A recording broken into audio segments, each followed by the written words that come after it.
Okay. नमस्कार विद्यार्थी मित्रांनो, AY अकॅडमीमध्ये आपलं स्वागत आहे. प्रिलिमचा जो जॉग्रफीचा मॉक टेस्ट झाली त्याचं एक्सप्लेनेशनसाठी मी इथं आलो आहे.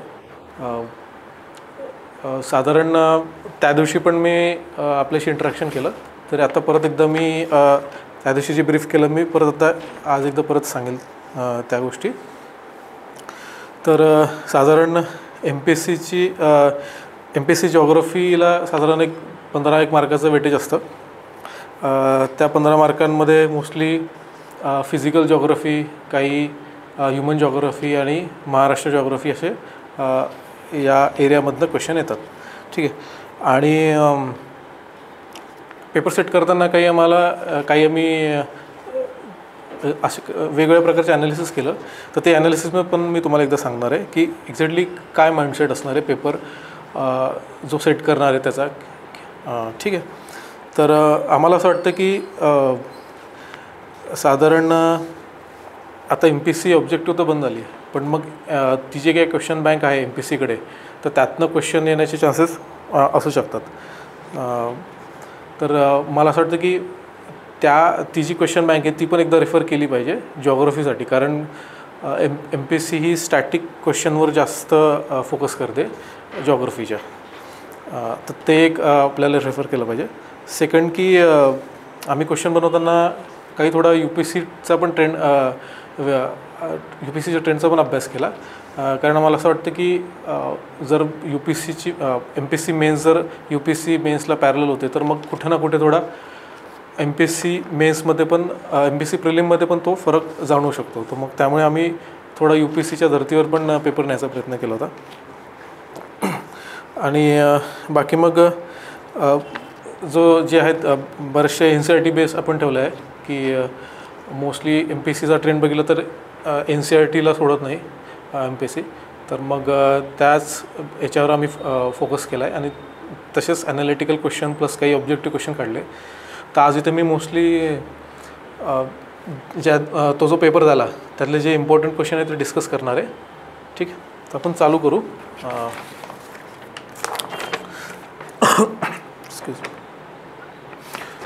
सो पहिला क्वेश्चन काय, घडीच्या पर्वतांसंबंधी खालील कोणती विधाने बरोबर आहेत. ठीक आहे. घडीचे पर्वत म्हणजे काय, घडीचे पर्वत. ठीक आहे. घडीचे पर्वत म्हणजे काय, तर फोल्ड माउंटन. ठीक आहे. इथे काय विचारलं, स्टेटमेंट विचारली. तर मल्टिपल स्टेटमेंट आहेत, तर आपण बघूया एक.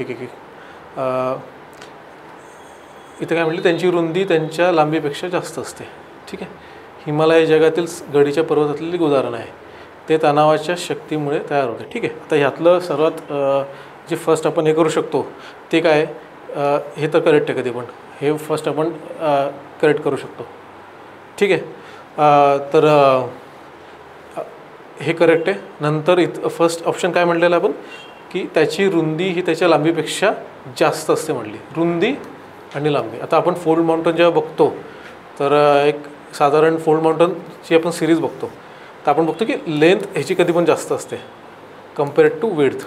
ठीक आहे ना. तर हिमालय आपण बघतो किंवा मग रॉकीज माउंटन आहेत ते पण आपण बघतो तर ह्याची लेंथ जास्त असते. तर आपण हे एलिमिनेट करू शकतो. दिस इज रॉंग. ठीक आहे. आता हे सर्वात महत्त्वाचा ऑप्शन आहे की ते तणावाच्या शक्तीमुळे तयार होतात. ठीक आहे. तर म्हणजे काय, तर टेन्शनल फोर्स. तर आहे का असं, तर नाही आहे. तर जनरली फोल्ड माउंटनचं जे आपण मेकॅनिझम बघितलं तर ते आपण काय बघतो की जेव्हा दोन टेक्टॉनिक प्लेट एकमेकाकडे शिफ्ट होतात तेव्हा हे इथे कॉम्प्रेशन फोर्स तयार होतो. या कॉम्प्रेशन फोर्समुळे फोल्ड माउंटन बनतात. ठीक आहे ना.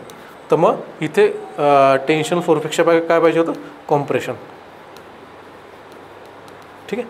तर आन्सर कीमध्ये पण एक करेक्शन आहे, तर ते करेक्शन बघून घे. इथे ॲक्च्युली ते ऑप्शन नाही आहे, तर आपण याला कॅन्सल पकडूया. ठीक आहे. तर आयडियली याचं उत्तर पाहिजे होतं बी, ऑनली बी. ठीक आहे. ऑनली बी. इथं ऑनली बी पाहिजे होतं. ठीक आहे. नेक्स्ट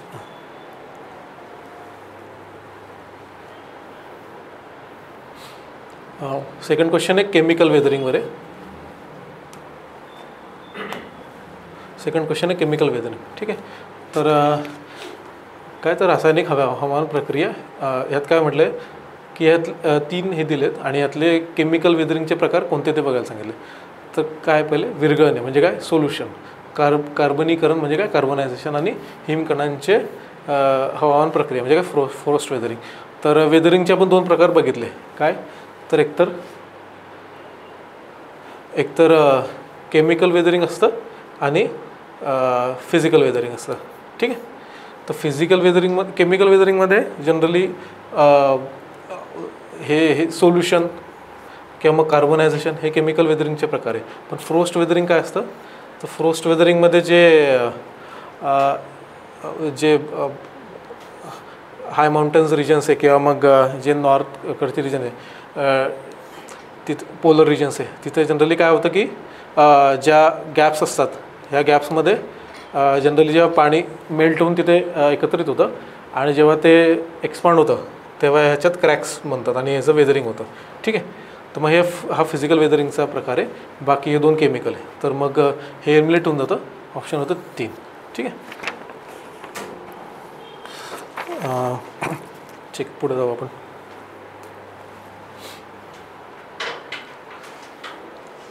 हां, 3 ऑप्शन दिलेत. 4 जोडा लावाचे आहेत. जोडा लावा फेवरेट आहे MPSCचा. तर आपण वाचूया. काय monsoon burst, monsoon burst, monsoon break, monsoon trough आणि मान्सून रिट्रीट. ठीक आहे. तर जनरली बस्ट, आता याच्या ठीक आपण काय करू ना, एलिमिनेशन बघूया. समजा आपल्याला माहीत नाही डायरेक्ट आन्सर याचे, तर आपण ह्याच्यावरनं पण एक अंदाज लावू शकतो. आता इथं ब्रेक म्हटलं आहे. ठीक आहे. तर आपण एक ह्याच्यातनं गेलो तर बघूया आपण.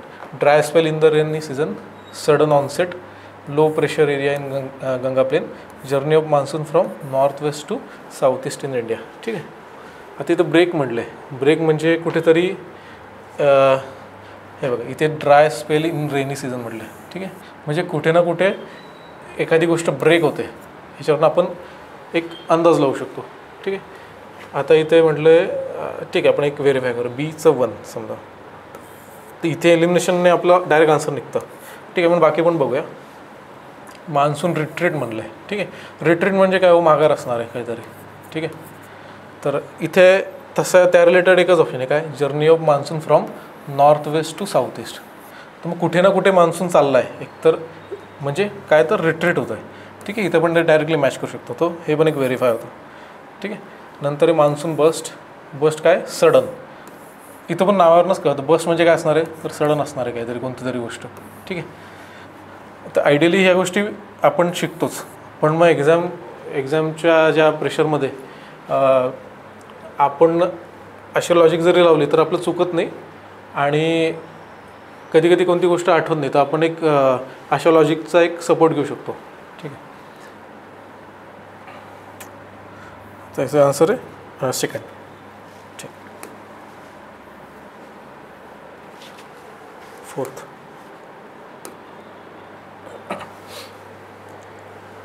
तिथं काय म्हटलं, अल निनोवर क्वेश्चन आहे. तर अल निनोवर येऊ शकतो क्वेश्चन. मोस्टली स्टॅटिक टॉपिक आहे आणि MPSC विचारते याच्यावर. तर इथं म्हटलं की climatic phenomenon known as El Nino related to which of the following. ठीक आहे. अल निनोशी रिलेटेड कोणते क्लायमॅटिक फिनॉमिना नाहीत. ठीक आहे. आता इथे वाचूया आपण. Poor rainfall in India, heavy rainfall in Chile, devastating effect of marine life आणि पिरियडिक फिनॉमिनॉन. ठीक आहे. आता आपण एल निनोला नेहमी इंडियात पुअर रेनफॉल येतो ह्याला कनेक्ट केलेलं आहे. भारतात कमी पर्जन्यवृष्टी होत असते ह्याला नेहमी कनेक्ट केलेलं आहे. ठीक आहे. तर हे तर एक आपलं बरोबर येतं. नंतर हे एक पिरियडिक फिनॉमिनन आहे का, हो आहे. आणि चिलीच्या इथे आपल्याला माहिती आहे की हा फिनॉमिनन अकर होतो, तर मग हे पण एक बरोबर येतं. आणि डी काय की devastating effect on marine life, तर हे पण बरोबर आहे. कारण सांगतो मी, आता एक्सप्लेन करतो हे थोडक्यात.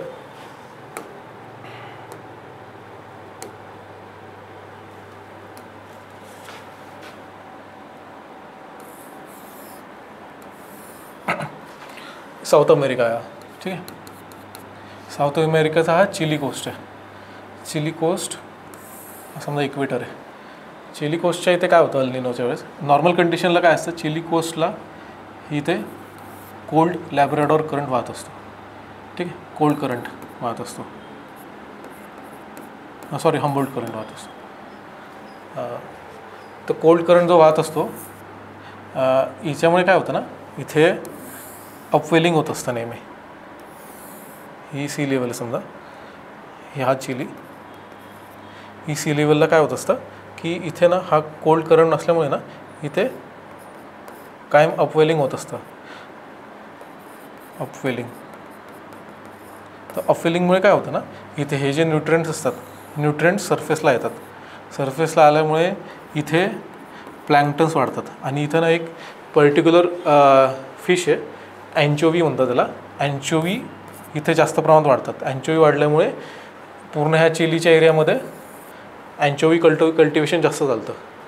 पण जेव्हा अल निनो येतो, अल निनो कंडिशनमध्ये बघूया आपण काय होतं. अल निनोच्या कंडिशनमध्ये काय होतं ना, इथे हा जो चिली कोस्ट आहे, इथे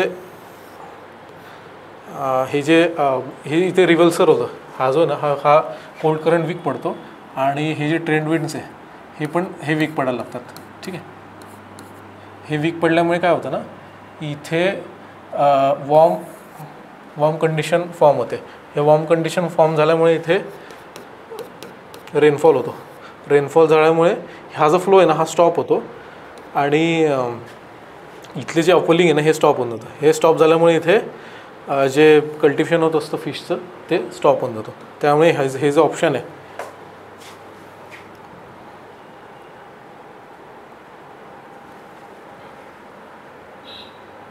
हा जो ऑप्शन आहे ना की हां हेवी रेनफॉल इन चिली आणि हे मरीन लाईफला डिवास्टिंग आहे ते, तर मग ते बरोबर आहे.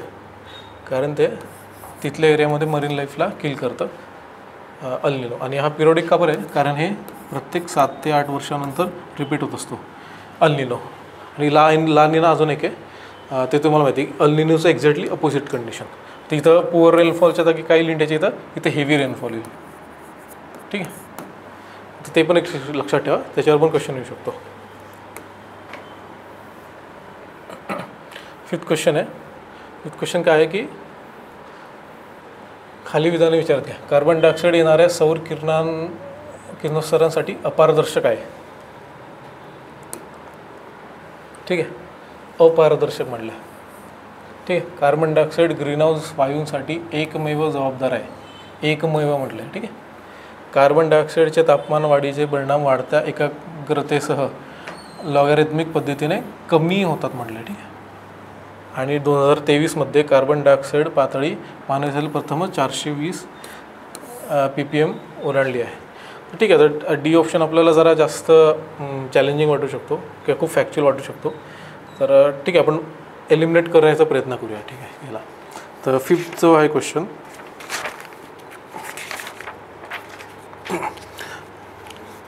तर पहिले जे आहे ना अपारदर्शक म्हणजे काय की ओपेक आहे. तसं आहे का कार्बन डायऑक्साईड येणाऱ्या सौर किरणासाठी अपारदर्शक आहे का? तसं नाही आहे. सॉरी, इनकरेक्ट विचारलं आहे. हां, तर ओपेक आहे का इनकमिंग सोलर रेडिएशनसाठी? तर नाही आहे. कारण आपण बघितलं की जे इनकमिंग सोलर रेडिएशन असतात, ओपेक म्हणजे काय की हे डायरेक्टली ह्याला रिफ्लेक्ट करेल. पण असं होतं का? नाही होत. जे सोलर रेज येतात ते पृथ्वीपर्यंत तर येतातच ना, तर मग ओपेक नाही आहे. तर मग हा ऑप्शन चुकतो, म्हणजे अपारदर्शक नाही आहे, पारदर्शक पाहिजे होतं. आपल्याला माहिती आहे की CO2 हा जाणाऱ्या किरणांसाठी ओपेक आहे. पृथ्वीवरून जे जातात ना किरणे त्याच्यासाठी ओपेक आहे तो CO2. तुम्ही इथे काय पाहिजे होतं, येणाऱ्यापेक्षा जाणाऱ्या पाहिजे होतं. कुठून? तर पृथ्वीकडनं जाणाऱ्या. तर मग हे ऑप्शन बरोबर आलं असतं. ठीक आहे. सेकंड काय की कार्बन डायऑक्साईड हे तापमान वाढीचे परिणाम वाढते करत कमी होतात म्हणले यांनी. ठीक आहे, तर हा एक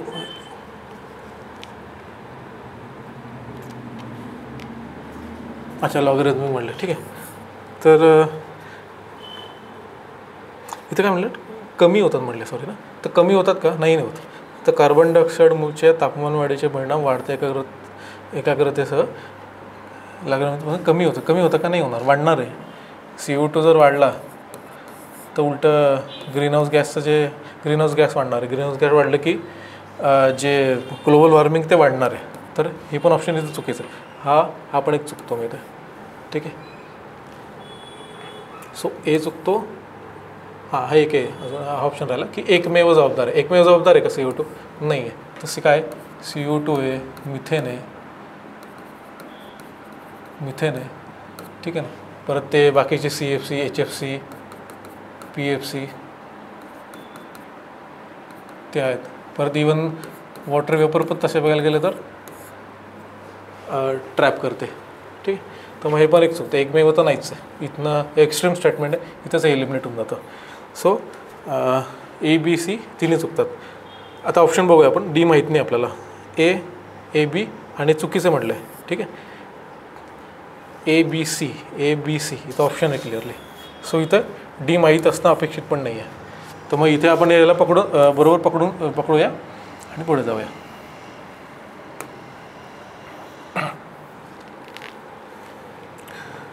सिक्स काय म्हणले? थंड आणि उबदार समुद्री प्रवाहांचे मिश्रण जगातील सर्वात समृद्ध मासेमारी क्षेत्र निर्माण करते. थंड आणि उबदार समुद्र प्रवाहांचे मिश्रण. ठीक आहे. तर आता म्हणजे काय की mixing of cold and warm ocean current म्हटलं आहे. ठीक आहे. सेकंड काय? उबदार आणि थंड प्रवाहांचे मिश्रण ऑक्सिजन भरून काढल्यास मदत करते आणि प्लँक्टनच्या वाढीस अनुकूल ठरते. ठीक आहे. अनुकूल ठरते म्हटलं आहे. तर आपण हे बघूया की प्रकार काय आहे. तर जेव्हा कोल्ड करंट आणि वॉर्म करंट जेव्हा एकत्र येतात ना, तर ह्या एरियात असं त्यांनी म्हटलं आहे की मासेमारी क्षेत्र जास्त आढळते. इथं कारण दिलं आहे की कारण इथे प्लँक्टन्सचे ग्रोथ जास्त होते. ठीक आहे. तर मग असं का बरं होतं ना की जनरली या ठिकाणी ना जे न्यूट्रिएंट्स असतात ना त्याचं अपवेलिंग होतं जिथं कोल्ड अँड वॉर्म करंट मिळतात. समजा हा कोल्ड करंट आहे, वॉर्म आहे, तर ह्याच्यात ना हा कोल्ड करंट वॉर्म करंटला वरती डिस्प्लेस करतो आणि हे जे न्यूट्रिएंट्स आहे ना हे वरती शिफ्ट होतात. त्यामुळे ह्या प्लेसमध्ये प्लँक्टन्सचं प्रमाण जास्त वाढतं. प्लँक्टन्स वाढले की आपल्याला माहिती ती सायकल की प्लँक्टन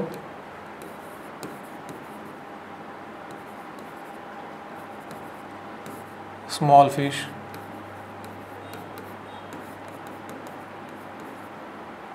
फिशला मग पुढे काय लार्ज फिश. ठीक आहे. तर ही सायकल माहिती आहे आपल्याला. तर मेन काय प्लँक्टन आणि प्लँक्टनसाठी काय लागतं न्यूट्रिएंट्स. त्या न्यूट्रिएंट्सचं अपवेलिंग इथे होत असल्यामुळे या ठिकाणी रिचेस्ट फिशिंग ग्राउंड सापडतात. तर आता याचे एक्झाम्पल पण बघून घेऊ आपण. एक मिनटं.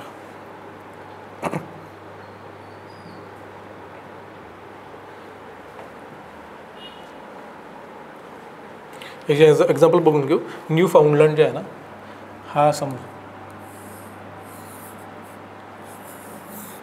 हा नॉर्थ अमेरिका आहे. ठीक आहे ना. हा कॅनडा आणि हा USA. हे कॅनडा. तर हे जी इथे ना न्यू फाउंडलंड आहे. तर ह्या न्यू फाउंडलंडच्या इथे काय सापडते ती आपली ग्रँड बँक सापडते. ग्रँड बँक जॉर्जियन म्हणता याला. तर बँक म्हणजे या एरियात इथनं कोणता येतो गल्फ स्ट्रीम येते. Gulf stream.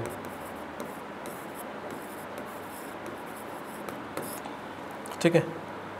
आणि इथनं लॅब्राडोर करंट येतो. तर ह्या एरियामध्ये रिचेस्ट फिशिंग ग्राउंड आहे हे जगातले. तर इथं फिशिंग जास्त प्रमाणात चालते. तर त्याच्यावर हा क्वेश्चन होता. तर हे लक्षात ठेवायचं. लॅब्राडोर करंट, गल्फ स्ट्रीम आणि हे काय ग्रँड बँक. न्यू फाउंडलंड. हे न्यू फाउंडलंड म्हणून जो एरिया आहे ना तिथे हे सगळं सापडतं.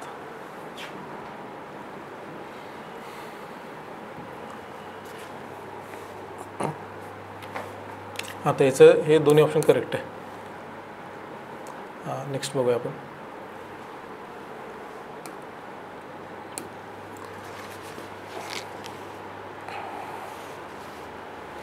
काय हा हे पण एक क्वेश्चन टाईप आहे की जिथे MPSC मध्ये विचारला जातो, ॲसर्शन आणि रिझनचा. त्यात बघा आपण काय म्हटलं यांनी, झेलम नदी अजूनही तरुणावस्थेत आहे आणि तरीही मिएंडर तयार करते. ठीक आहे, मिएंडर माहिती आहे आपल्याला. आणि ही मिएंडर कुठे फॉर्म होतात की जेव्हा ओल्ड किंवा मॅच्युअर स्टेजमध्ये फॉर्म होतात. हे मॅच्युअर किंवा ओल्ड, जनरली मॅच्युअर पकडून चालू आहे आपण. मॅच्युअर स्टेजमध्ये काय होतं ना, जे रिव्हर्स असतात त्या मिएंडर फॉर्म करतात. मिएंडर म्हणजे हे वळणे फॉर्म करतात. तर पहिले स्टेटमेंट काय म्हटलं, झेलम नदी अजूनही तरुणावस्थेत आहे. झेलम नदी आपल्याला माहिती आहे. झेलम नदी कशी जाते,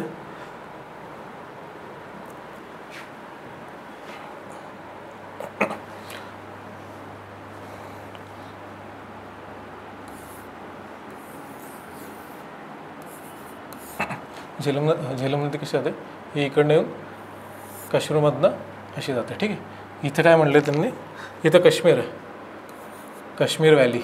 ठीक आहे, काश्मीर व्हॅलीमध्ये काय, दाल लेक.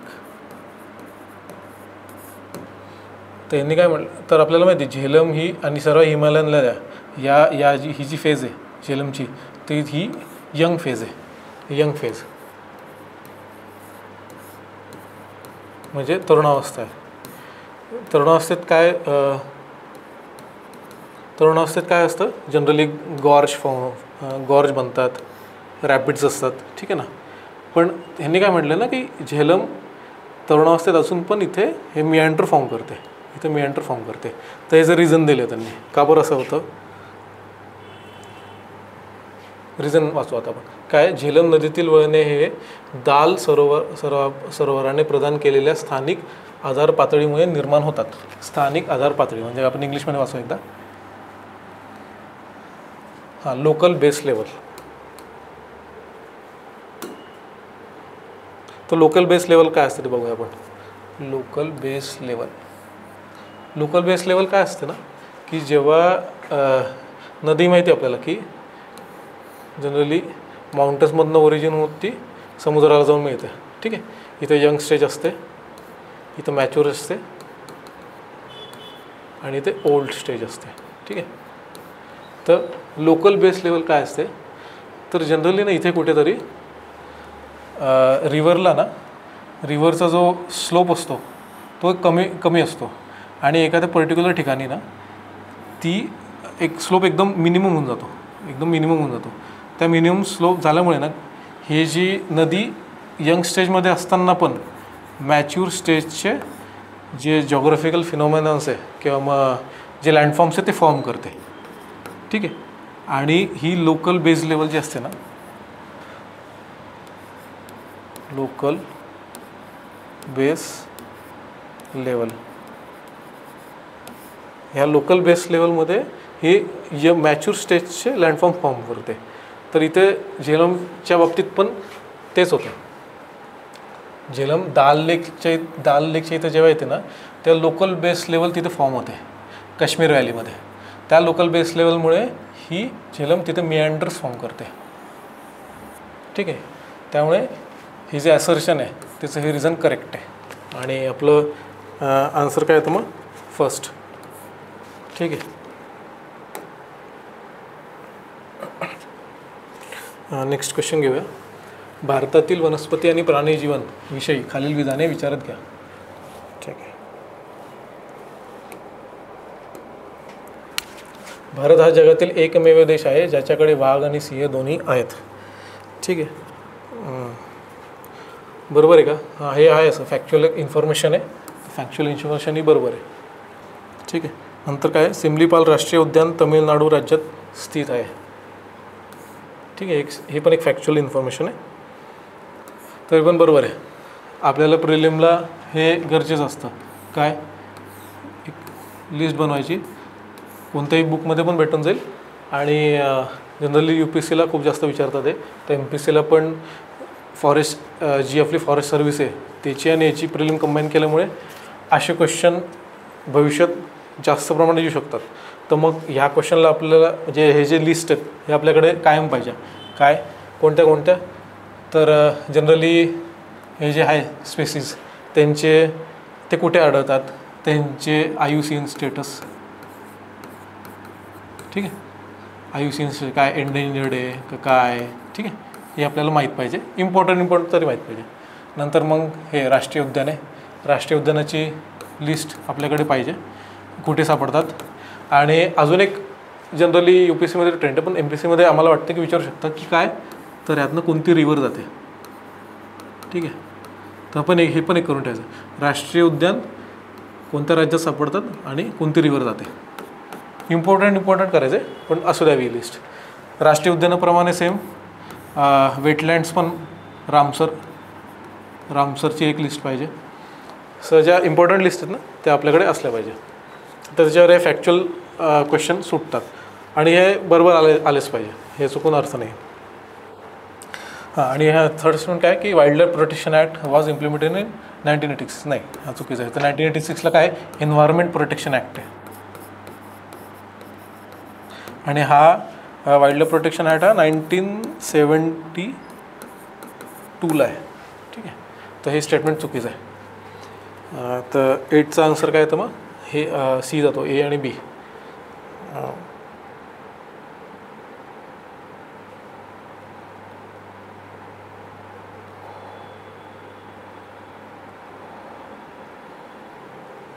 ठीक, तर हे फॅक्च्युअल क्वेश्चन आहे, जास्त काही डिस्कस नाही करत मी.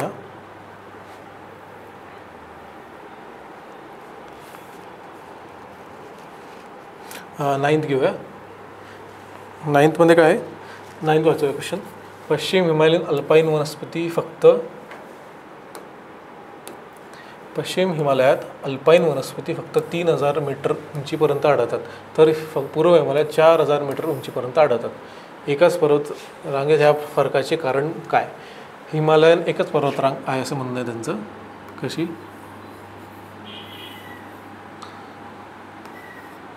ठीक आहे, ही एकच पर्वतरांग आहे हिमालय. तर याची वेस्ट आणि ईस्ट हिमालय, ठीक आहे. तर यांचं काय म्हणणं आहे की इथे 3000 मीटरपर्यंत अल्पाईन वने सापडतात आणि इथे 4000पर्यंत सापडतात, ठीक आहे. तसं ह्याचं रिझन काय विचारलं यांनी. तर आपण मी एक्सप्लेन करतो आहे डायरेक्टली.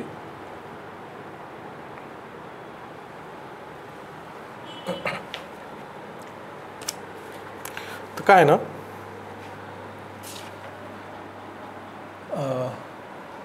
हा समजा हिमालय, आपण पकडू की ही वेस्ट आहे आणि ही ईस्ट आहे, ईस्ट हिमालय, हा वेस्ट हिमालय. म्हणजे इकडे कुठे उत्तराखंड, हिमाचल प्रदेश, ठीक आहे, काश्मीर. आणि ईस्ट हिमालय काय आपलं सिक्कीम, ठीक आहे, अरुणाचल, ठीक आहे. तर इथे जी अल्पाईन लाईन, अल्पाईन वनस्पतीची लाईन, अल्पाईनला अजून एक ते शब्द वापरू शकतात, ट्री लाईन,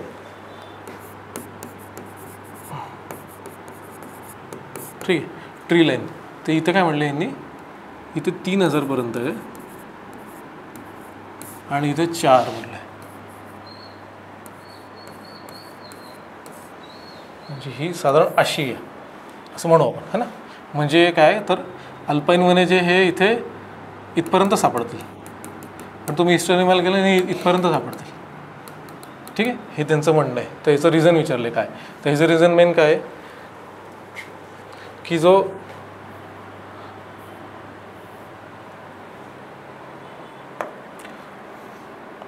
हिमालय आहे ना, आपल्याला माहिती आहे की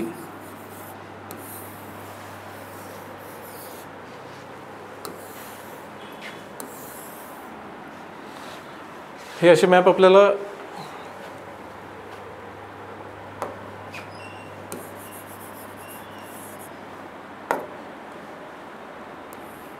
आतापर्यंत ऑब्जेक्टिव्ह होती. तर साधारण असे मॅप वगैरे काढून आपण फक्त नोट्समध्ये काढायचो. तो असे मॅप काढायची सवय आपल्याला मेन्समध्ये खूप जास्त कामाची येईल, की फास्ट मिनटं म्हणजे 4-5 सेकंदात 2-3 सेकंदात मॅप काढता आला पाहिजे आणि आपल्याला एक्सप्लेन करता आलं पाहिजे. ही सवय आपल्याला मेन्समध्ये जास्त कामात येईल. आणि आपण जेव्हा आन्सर रायटिंग वगैरे करू प्रिलिम नंतर, तर तेव्हा ह्या गोष्टी खूप डिसायडिंग असतात. कारण मेन्सला खूप कमी वेळ असतो एक क्वेश्चन लिहायला, समजून घ्या 7.5 मिनटं वगैरे, तर त्यात अशा डायग्राम्सला खूप 5-6 सेकंदात काढता आल्या पाहिजे आणि खूप टाईम वाचवतात आणि हे जास्त एक्सप्लेनेटरी असतात, तर एक्झामिनरच्या अशा डायग्रामकडे लवकर लक्ष जातं. तर आपण जेव्हा प्रिलिम होईल, प्रिलिमनंतर आपण बघूच. तर साधारण काय ईस्टर्न वेस्टमध्ये, तर इथे काय, इथे आपल्याला माहिती आहे की इथे हा इक्वेटरच्या क्लोजला आहे, इक्वेटरच्या जवळ असल्यामुळे इथे काय टेम्परेचर जास्त आहे, टेम्परेचर जास्त आहे. आणि अजून एक रिझन आहे, इथनं मान्सून येतो, आपल्याला माहिती आहे मान्सून इकडे दाखल होतो आणि इथे मान्सून लेट पोचतो किंवा मग इथे खूप विरळ प्रमाणात मान्सूनमुळे हे होते. ठीक आहे,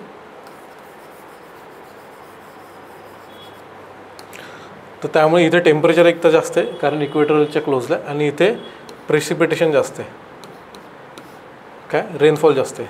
का बरं, तर मान्सूनमुळे.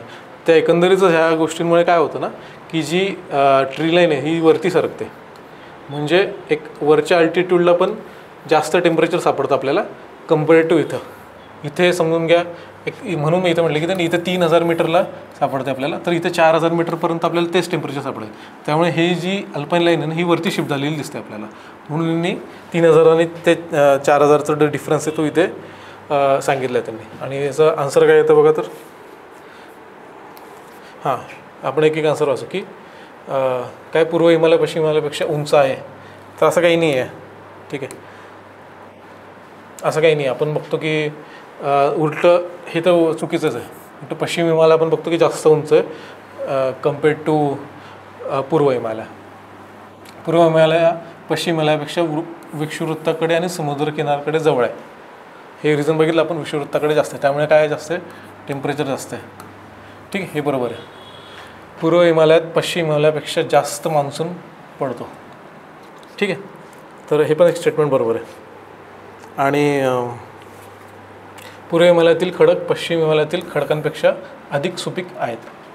तर खडक आणि सुपीक हे तर म्हणजे हा ऑप्शनच आपण एलिमिनेट करू शकतो की असं काही नसतं, खडक कसे सुपीक असतात ना, नाही ना, तर मग इलॉजिकल ऑप्शन आहे तो. तर आता 2 आणि 3मध्ये टाय. ठीक आहे, तर आपण नीट बघू शकतो की ह्यांनी ही जी गोष्ट आहे ना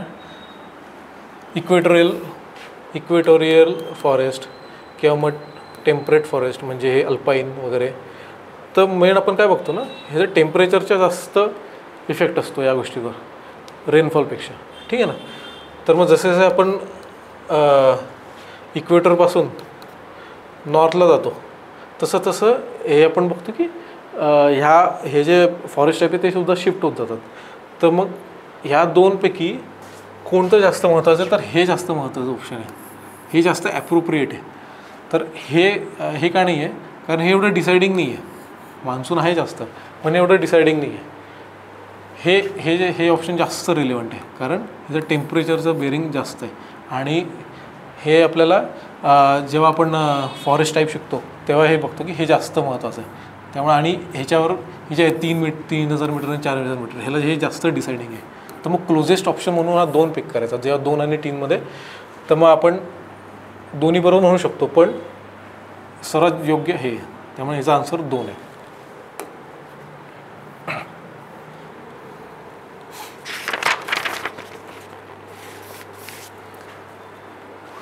ठीक आहे, इथं हा पण फॅक्च्युअल क्वेश्चन आहे. यात काय म्हटलं की मेटोमॉर्फिक रॉकचं ओरिजिनल मेटोमॉर्फिक रॉक आणि त्याचे हे म्हटले. तर हे पण याची पण एक लिस्ट असते साधारण की ओरिजिनल रॉक आणि याचे मेटोमॉर्फिक फॉर्म. ती पण लिस्ट बनवून ठेवायची, पाठ करायची. लॉजिकल पण आहेत काय काय गोष्टी, जसं की आता हे लाईमस्टोन आहे ना, तर लाईमस्टोन काही पूर्ण लिस्ट पाठ नाही झाली तरी 1-2 जरी लक्षात राहिली तरी आपण एलिमिनेशनने जातो. लाईमस्टोन आणि मार्बल हे तर म्हणजे हे आपल्या लक्षात राहून जातं. ठीक आहे, आणि अजून एक राहतं की सँडस्टोन आणि क्वार्ट्झाइट, आणि हे तर सगळ्यांना माहिती आहे, कोल आणि अँथ्रासाइट. ठीक आहे, तर मग खूप जास्त पाठ करायची पण जास्त रट्टा मारायची पण गरज नाही. ह्याच्यावर जे ओळखीचे ऑप्शन आहेत त्याच्यावरून पण आपण पोहोचू शकतो उत्तरापर्यंत. ठीक आहे, हे माहिती आहे अँथ्रासाइट, बिट्युमिनस, लिग्नाईट, पीट. ठीक आहे, आणि हां, अजून एक सांगतो की मेटामॉर्फिक रॉकचं एक मेकॅनिझम पण विचारू शकता ते. तर काय तर मेटामॉर्फिक रॉकचं माहिती आहे का आपल्याला, जे नॉर्मल रॉक असतात ते मेटामॉर्फिकमध्ये कसं कन्वर्ट होतं.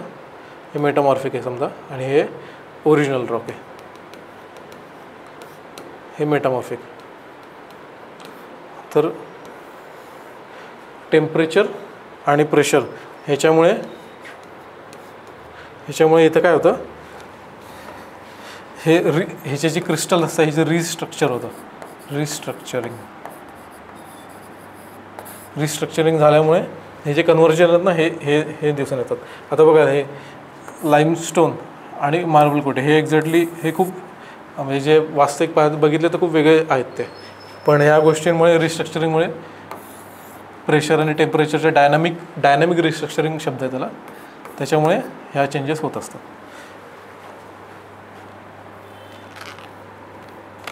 हां, ह्याचा आन्सर 1 आहे. हे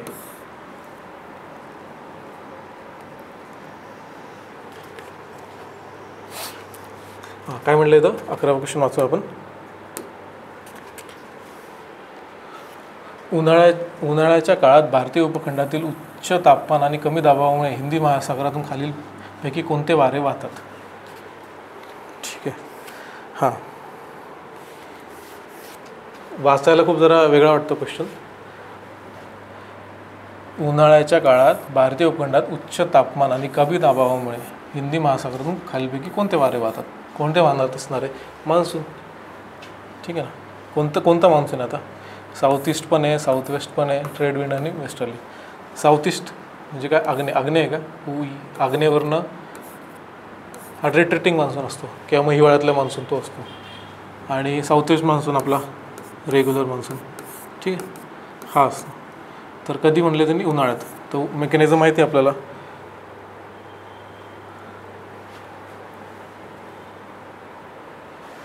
काय मेकॅनिझम आहे मान्सूनचं. हा हिंद महासागर, हा सबकॉन्टिनेंट. ठीक आहे. तर काय होतं उन्हाळ्यात ह्या एरियामध्ये मान्सून ट्रफ फॉर्म होतो. कशामुळे फॉर्म होतं की उन्हाळा असतो, टेम्परेचर वाढतं. ठीक आहे. बंद पडले संदीप.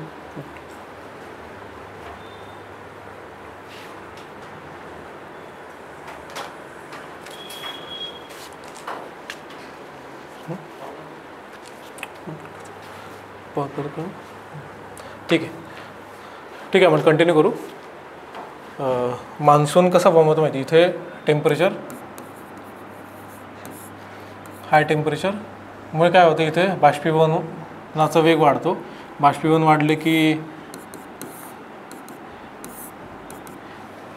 ही जी एअर आहे ही वरती शिफ्ट होते. वरती शिफ्ट झाल्यामुळे इथे काय डेव्हलप होतं, लो प्रेशर. कुठे, इथे लो प्रेशर बनतं.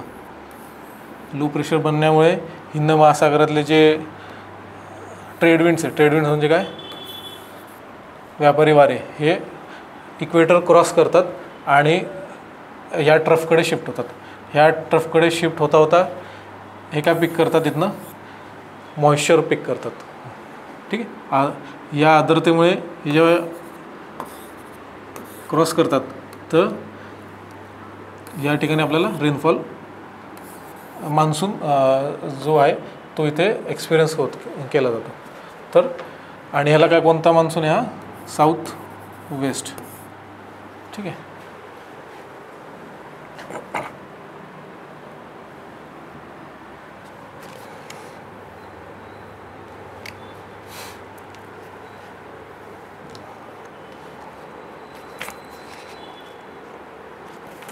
हा क्वेश्चन घेऊ आपण. पुरातन काळात पृथ्वीच्या पृष्ठभाग आत्ताच्या तुलनेने जास्त वेगाने हालचाल करतो.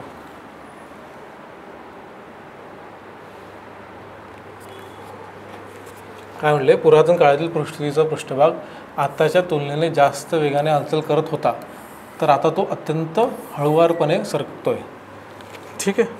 आणि सेकंड काय, अंतर्गत शक्ती मुख्यतः भूमिनाशक शक्ती आहेत आणि भर्ग शक्त्या मुख्यतः भूमी निर्माण करणाऱ्या शक्ती आहेत. अंतर्गत बहिर्गत म्हणजे काय, एक्झोजेनिक आणि एंडोजेनिक. ठीक आहे. आता याचं पण बेसिक बघूया काय.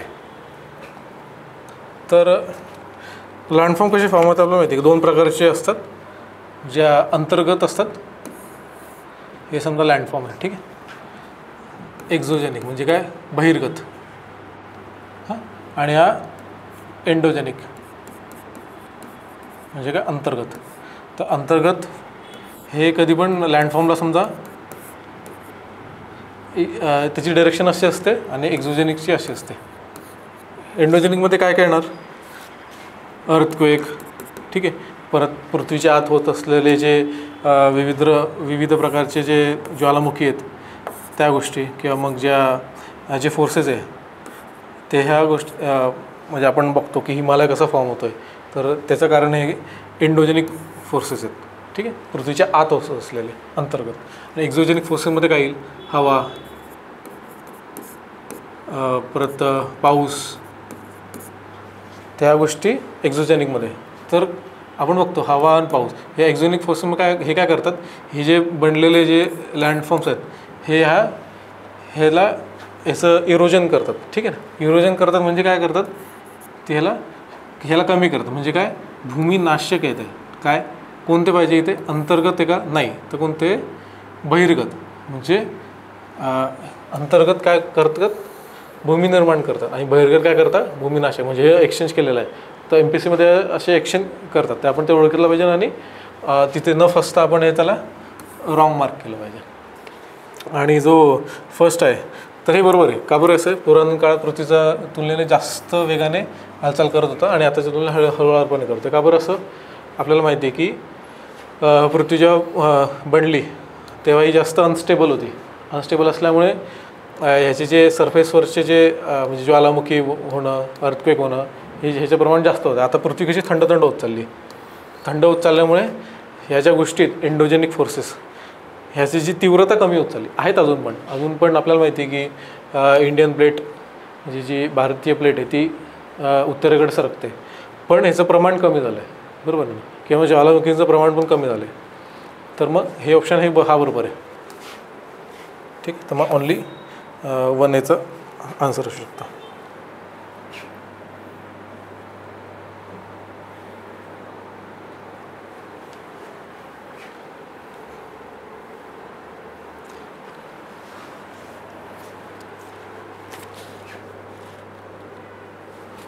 काय 13वा हे की हां, कन्सिडर फॉलोइंग स्टेट. कोणतं स्टेट आहे ते विचारलं. हे कोणतं राज्य आहे, खालीपैकी कोणत्या राज्याची वैशिष्ट्ये बरोबर आहेत. हे राज्य उत्तर राजस्थान मधून जाणाऱ्या अक्षरवृत्तावर स्थित आहे. कोणत्या, उत्तर राजस्थानमधून जाणाऱ्या अक्षरवृत्तावर स्थित आहे. राजस्थानमधून जाणाऱ्या अक्षरवृत्तावर आहे. या राज्याचे 75% जास्त भाग वनच्छादित आहे आणि हे राज्य 3 देशांची सीमा सामायिक करते. हे आपण एलिमिनेशनने पण काढू शकतो. काय सिम्पल आहे बघा. क्लोज काय असू शकतं, राजस्थान म्हणलं. आता ह्याच्यासाठी ना इंडियाचा मॅप आपल्याला चांगला माहीत पाहिजे. इंडियाचा मॅप आपला पाठ असला पाहिजे. तर हे कसं होणार ना, एक तर आपण प्रॅक्टिस केली पाहिजे काढण्याची मॅप, आणि तर मग मॅप रीडिंग असलं पाहिजे. मॅप रीडिंग कसं करायचं, 2 स्टेजेस आहेत. सुरुवातीला मॅप काढायचा एक नॉर्मल, जसं आपण लहानपणी करायचो की एक कुतूहलाने बघणं. लहान मुलगा कसं बघतं की एखादी गोष्ट दिली की खूप कुतूहलाने बघतो, तसं बघायचं. मॅपचे वेगळे प्रकार, वेगळे राज्य, कुठे काय, एकदम नॉर्मल बघायचं. आणि सेकंड स्टेज काय असणार आहे ना, त्याच्या बारीक बारीक गोष्टी बघायच्या मॅपच्या, की जसं की कोणते पर्वतरांग कुठे, कोणती नदी कशी वाहते, आणि ते पण थीम वाईज बघायच्या. म्हणजे पहिले काय करायचे, पहिले पर्वत बघायचे सगळे, नंतर मग नदी कवर करायच्या. ठीक आहे. नंतर मग फिजिकल मॅप झाला. फिजिकल मग नंतर पॉलिटिकल मॅप. पॉलिटिकल मॅपमध्ये काय बघायचे, कोणतं राज्य कुठे आहे, कोणत्या राज्याला कोणती बॉर्डर आहे, वेगवेगळ्या बॉर्डर्स कोणत्या आहे, किंवा मग महत्त्वाची शहरे काय. महत्त्वाची शहरे जनरली असं पण क्वेश्चन असतो की नॉर्थ साऊथ लावा. ठीक आहे. कोणत्या एका लाईनीत आहे, किंवा मग जी दिल्लीतनं लॉन्जिट्यूड जाते ती कोणत्या अजून दुसऱ्या सिटीमधनं जाऊ शकते, किंवा मग कोणती क्लोजेस असू शकते. तर असे क्वेश्चन विचारू शकतात. तर मग मॅप रिडिंग अशा वेगवेगळ्या स्टेजेसमध्ये पाहिजे. एकतर नॉर्मल कुतूहलाने बघायचं, त्याच्याने काय होतं की एक आपल्या डोक्यात एक बसतो तो मॅप, आणि नंतर हे थीमॅटिक बघायचा. थीमॅटिकमुळे याच्यामध्ये बारीक बारीक गोष्टी कवर होतात. तर हा मॅप बेस्ड क्वेश्चन आहे. तर आपल्याला माहिती आहे ह्याचं आता हे एलिमिनेशन पण करू शकतो आपण. बघा इथे मेन काय ना क्लू किती येतं बघा, इथे 75% एरिया अंडर फॉरेस्ट कवर आहे. तर हे बघा आता इथनं कोणते निघू शकतात ऑप्शन. वेस्ट बेंगाल असू शकतं का? नाही. वेस्ट बेंगाल एकतर पॉप्युलेशन जास्त आहे वेस्ट बेंगालची, ठीक आहे, लोकांनाच राहायला जागा नाही. आणि दुसरी गोष्ट की इंडस्ट्रियल स्टेट आहे, मेन स्टेटमध्ये येतं, तर एवढी असणं शक्यच नाही. तर कुठे असं आसाम असू शकतं का? आसाम पण नसणार, आसामचं पण सेमच आहे वेस्ट बेंगालसारखं. तर उत्तराखंड आणि अरुणाचल प्रदेश असू शकतं. तर आता इथे बघा की राजस्थानच्या लॉन्जिट्यूडमध्ये आहे असं म्हटलं आहे त्यांनी. राजस्थानमधनं जी जाते ना अक्षरवृत्त त्याच लाईनीत आहे असं म्हटलं आहे. तर मग उत्तराखंड असू शकतं का? उत्तराखंड माहिती आहे आपल्याला, इंडियाचा मॅप कसा आहे बघा.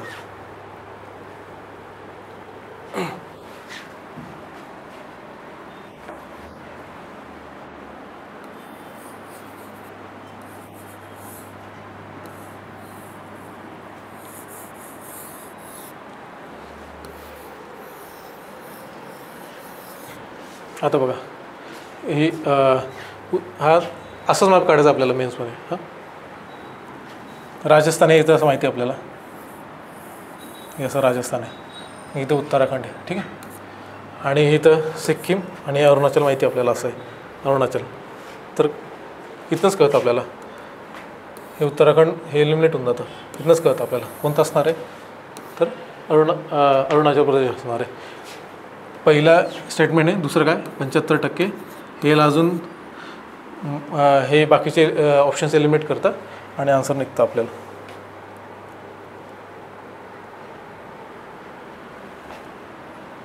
ठीक आहे. आणि हे 3 कंट्रीच्या बॉर्डरला आहे. तर कोणते कोणते 3 आहेत? तर एकतर आपलं चायना झालं, नंतर मग म्यानमार, आणि मग भूटानच आहे, भूटान, ठीक आहे.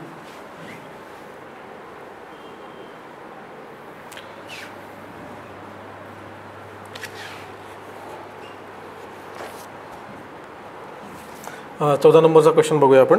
काय म्हणलं इथं यांनी, झाडाच्या फांद्याशी जुळणारा ड्रेनेज पॅटर्न ट्रेलिस पॅटर्न म्हणून ओळखला जातो आणि अमरकंटक पर्वत हे वृक्षाकार अपवाह प्रकारचे आहे. तर ते इथे सिम्पल आहे.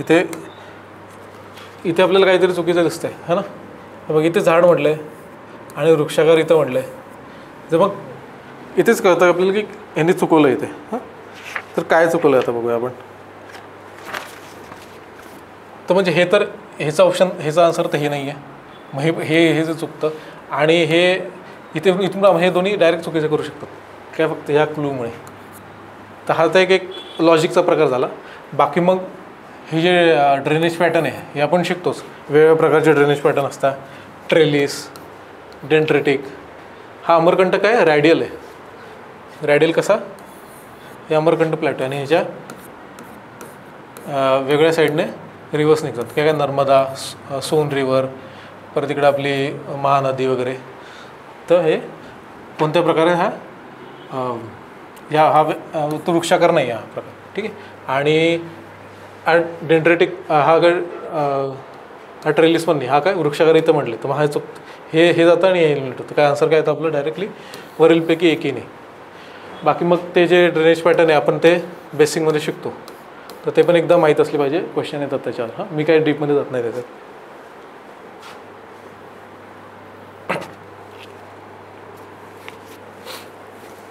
हां, पुढचा क्वेश्चन ITCZ. आणि ते ITCZ संबंधित आहे क्वेश्चन हा. ITCZ संबंधित काय क्वेश्चन आहे, हे एक असे क्षेत्र आहे की जिथे हवा खाली उतरते. आणि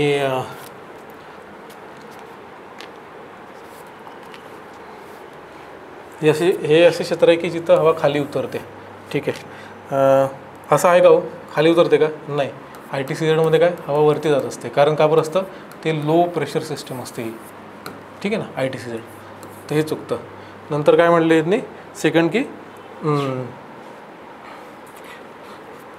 जुलैमध्ये ITC गंगेच्या मध्ये 20 ते 20 अक्षरोत्तर स्थिर असते, ज्याला मान्सून गर्त म्हणतात. बरोबर आहे का? हे बरोबर आहे. ITCच्या स्थानांतरामुळे दक्षिण गोलार्धातील व्यापारी वारे 40-60 डिग्री विषुववृत्त ओलांडतात आणि ते कोरिओलिस बळामुळे कडून ईशान्येकडे वाहू लागतात. ठीक आहे, बरोबर आहे का? हे पण बरोबर आहे. हे माहिती आहे, मान्सूनमध्ये शिकलो आपण. ITC जर काय असतं तर इंटरट्रॉपिकल कॉन्व्हर्जन झोन म्हणता याला. ठीक आहे, इंटरट्रॉपिकल कॉन्व्हर्जन झोन काय असतो हा, की इथे Indian subcontinent low pressure develop होतं, त्यामुळे हे जे जो कॉन्व्हर्जन झोन असतो इक्वेटोरियल तो असा शिफ्ट होतो. ठीक आहे ना, असं शिफ्ट झाल्यामुळे हे जे ट्रेड विंड्स असतात ते क्रॉस करून असे जातात. ठीक आहे, ह्याला ITCZ म्हणतात. मान्सून ट्रफ सेमच आहे, फक्त वेगवेगळी नावं आहेत त्यांना. तर हे स्टेटमेंट याचे बरोबर आहे. आता हिवाळ्यात ITC उत्तरेकडे सरकेल का? तर नाही, चुकीचं आहे. कधी सरकेल? उन्हाळ्यात सरकेल. का बरं सरकेल? कारण इथं टेम्परेचर जास्त असतं, सिम्पल आहे. आणि हिवाळ्यात ITC कुठे सरकेल? दक्षिणेला सरकेल. ठीक आहे, बेसिक क्वेश्चन आहे हा. आन्सर काय याचं 2 की फक्त B आणि C.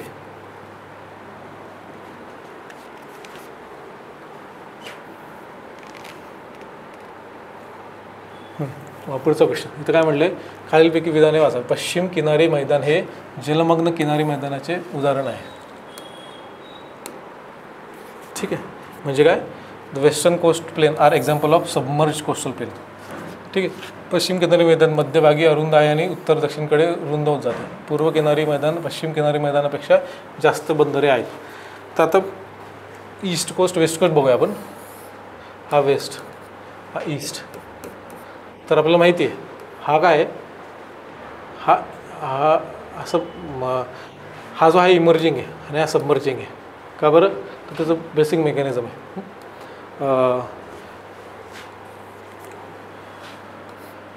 आणि अजून काय म्हणले स्टेटमेंट की the western coast plains are example of submerge coastal plain. Submerge जलमग्न आहे, सबमर्ज.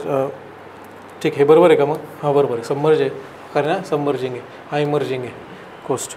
आणि अजून काय म्हणले, western coastal plain are narrow in the middle and get broader toward north and south. ठीक आहे, हेच पण स्टेटमेंट बरोबर. हे बरोबर आहे का? काय म्हणले की narrow in the middle and get broader north and south. हा जनरली असा आहे. इथे हे एकदम नॅरो आहे. कुठे? गोव्याच्या इथे किंवा मग दक्षिण महाराष्ट्र त्या एरियात कसा आहे, हा नॅरो आहे. आणि हा कोस्टल इकडे इकडे जास्त वाईड होत जातो. वेस्टर्न कोस्ट फॅक्च्युअल आहे, माहीत पाहिजे मॅपवरनं. आणि eastern coastal plain has more number of ports harbour than western. असं आहे का? बरोबर आहे काय? तर नाही, हे चुकीचं आहे. का बरं? हा सबमर्जिंग आहे. सबमर्जिंग असल्यामुळे काय असणार आहे, हे बघा, हा वेस्टर्न कोस्टल प्लेन आहे, हा सबमर्जिंग आहे. सबमर्जिंग असल्यामुळे काय असणार आहे ना, की हे जे डेप्थ जास्त असणार आहे. डेप्थ जास्त असल्यामुळे ना हे जे शिप्स आहेत ह्या खूप आतपर्यंत येऊ शकतात. कारण ह्यांना ड्राफ्ट भेटतो. ह्याला काय म्हणतात? ड्राफ्टमुळे काय भेटतो ना, की शिप खूप आतमध्ये येऊ शकतात.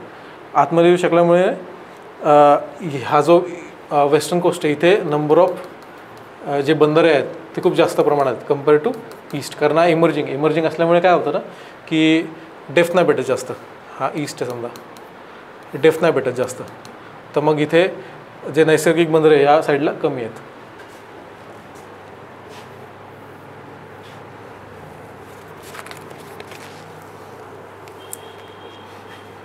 फॅक्च्युअल क्वेश्चन आहे, ह्याचं आन्सर काय आहे? हे 3 आहे. नॉर्थ अंदमानला मॅप बेस्ड क्वेश्चन आहे. तर ह्याचं काय आन्सर की नॉर्थ अंदमान आहे. ठीक आहे, पुढे जाऊ आपण. फॅक्च्युअल आपण डायरेक्टली करू शकतो, ते आपण नेहमीच करतो. पण जे ॲनालिटिकल किंवा जे एक्सप्लेन करायचं, जे कन्सेप्च्युअल आहे ते मी थोडेसे एक्सप्लेन करायचा जास्त प्रयत्न करतो. ठीक आहे, हा पण फॅक्च्युअल क्वेश्चन आहे. हा एकदम खूप बेसिक आहे. पहिल्या दुसऱ्या चॅप्टरमध्ये NCERTच्या सापडून जातो आणि हा पाठच करून टाकायचा. हा बऱ्याच ठिकाणी येतो, रिपीट करायचा. एक वेळ काढायचा त्याच्यासाठी 1 तास आणि पाठ करून टाकायचा. कोणतं कशामध्ये कोणती डिस्कंटिन्युटी, कुठे ना कुठे कोणत्या ना कोणत्या एक्झामला हा क्लिक होऊन जातो क्वेश्चन आणि हा माहीत पाहिजे. ठीक आहे, मी काही जात नाही यात जास्त. आन्सर कीमध्ये याचा आन्सर आहे का नाही. 19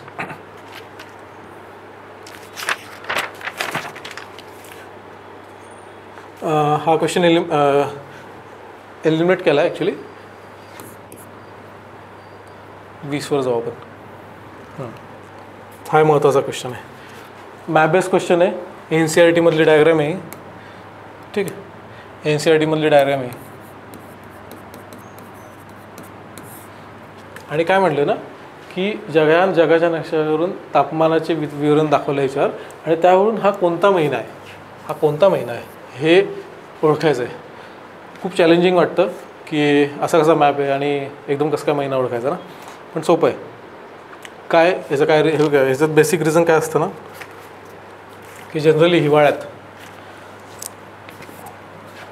ही जी सी आहे हिचं टेम्परेचर जे लगतचे जे कॉन्टिनेंट आहे ह्याच्यापेक्षा जास्त असतं आणि याचं कमी असतं.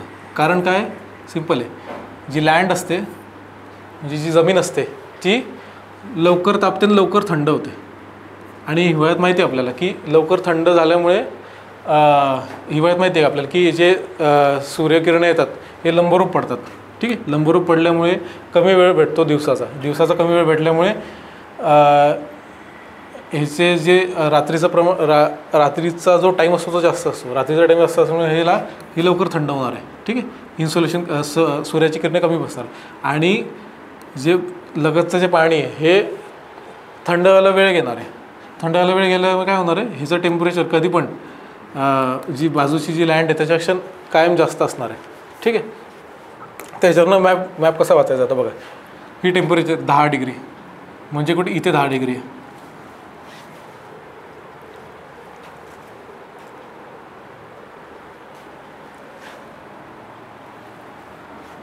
इथे 10 डिग्री समजा, आणि ही 20ची लाईन आहे म्हणजे हे 10 डिग्री इथपर्यंत आहे, ठीक आहे ना.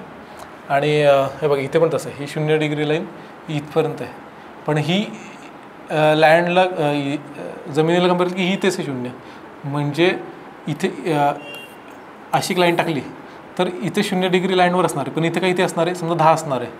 तर म्हणजे समुद्राची इथलं टेम्परेचर जास्त आहे आणि हिचं कमी आहे, म्हणजे हा कोणता महिना असणार आहे. आता हिवाळ्यातला कोणता महिना असणार आहे, तर एकच ऑप्शन आहे बघा, हिवाळ्यातला जानेवारी, बरोबर आहे. तर हे एकदम काय म्हणता येईल की खूप जास्त कन्सेप्च्युअल क्वेश्चन आहे हा.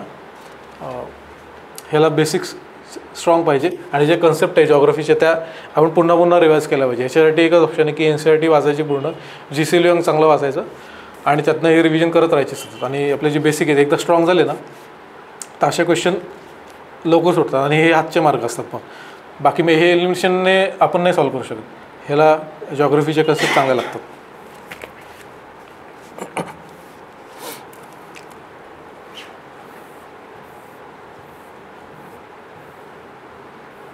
एकवीस नंबरचा हा पण फॅक्च्युअल क्वेश्चन आहे खूप जास्त. जॉग्रफीचा फेवरेट क्वेश्चन आहे की कोणती नदी ट्रॉपिक ऑफ कॅन्सरला क्रॉस करते, किंवा मग कोणतं कर्कवृत्त कोणत्या राज्यातनं जातं, विषुववृत्त कोणत्या राज्यातनं जातं, हे सगळे पाठ करायचे. किती स्टेटमधनं काय जातं हे फॅक्च्युअल डेटा आहे हा. हे डायरेक्टली याचा आन्सर असतं जे आहे ते आहे ॲज इट इज, ते माहीत असलं पाहिजे आपल्याला, ठीक आहे. मी जात नाही तुमच्या डेटामध्ये. 22 हा पण तसाच आहे, पुरेकडून वाहणाऱ्या नद्या उत्तर दक्षिण लावा.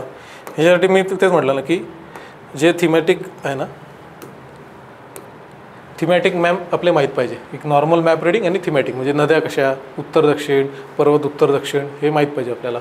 हे त्याच्याप्रमाणे 2-3 जरी माहीत असले ना, 1-2 माहीत जरी नसले तरी एलिमिनेशन आपल्याला उत्तरापर्यंत पोहोचतो आपण, ठीक आहे. तर हे काय याचं सुवर्णरेखा, सुवर्णरेखा, बैतरणी, ब्राह्मणी, महानदी, गोदावरी, कृष्णा अशी माहीत पाहिजे. निमोनिक्स बनवा, त्यासाठी शॉर्टकट बनवा. आता कसं आहे ते सुवर्णरेखा, बैतरणी, ब्राह्मणी, ह्याला काय सुपर, बैतर, ब्रह्मा असं काहीतरी शॉर्टकट बनवा की जे पटकन लक्षात राहतील.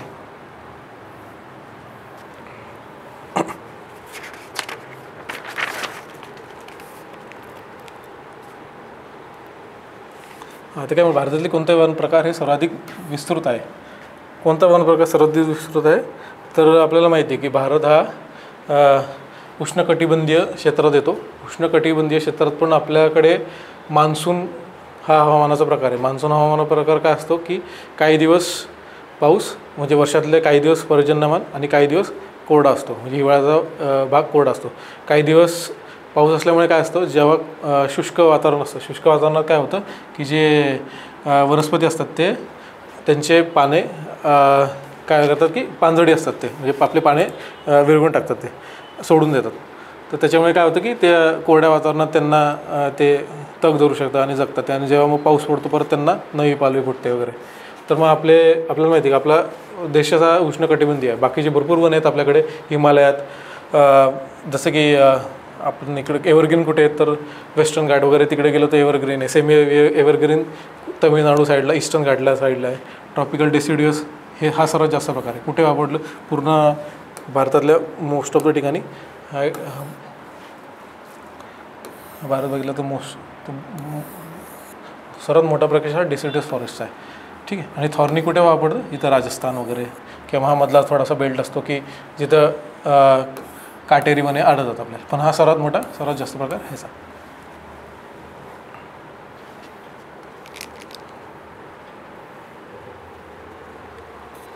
चोवीस नंबरचा क्वेश्चन बघूया आपण. काय म्हणले यांनी, द्वीपकल्पीय नद्यांसंबंधी खाली म्हणजे काय द्वीपकल्पीय म्हणजे कोणते, आपल्या पेनिन्सुलर रिव्हर. ठीक आहे. पेनिन्सुलर रिव्हरमध्ये काय म्हणले यांनी की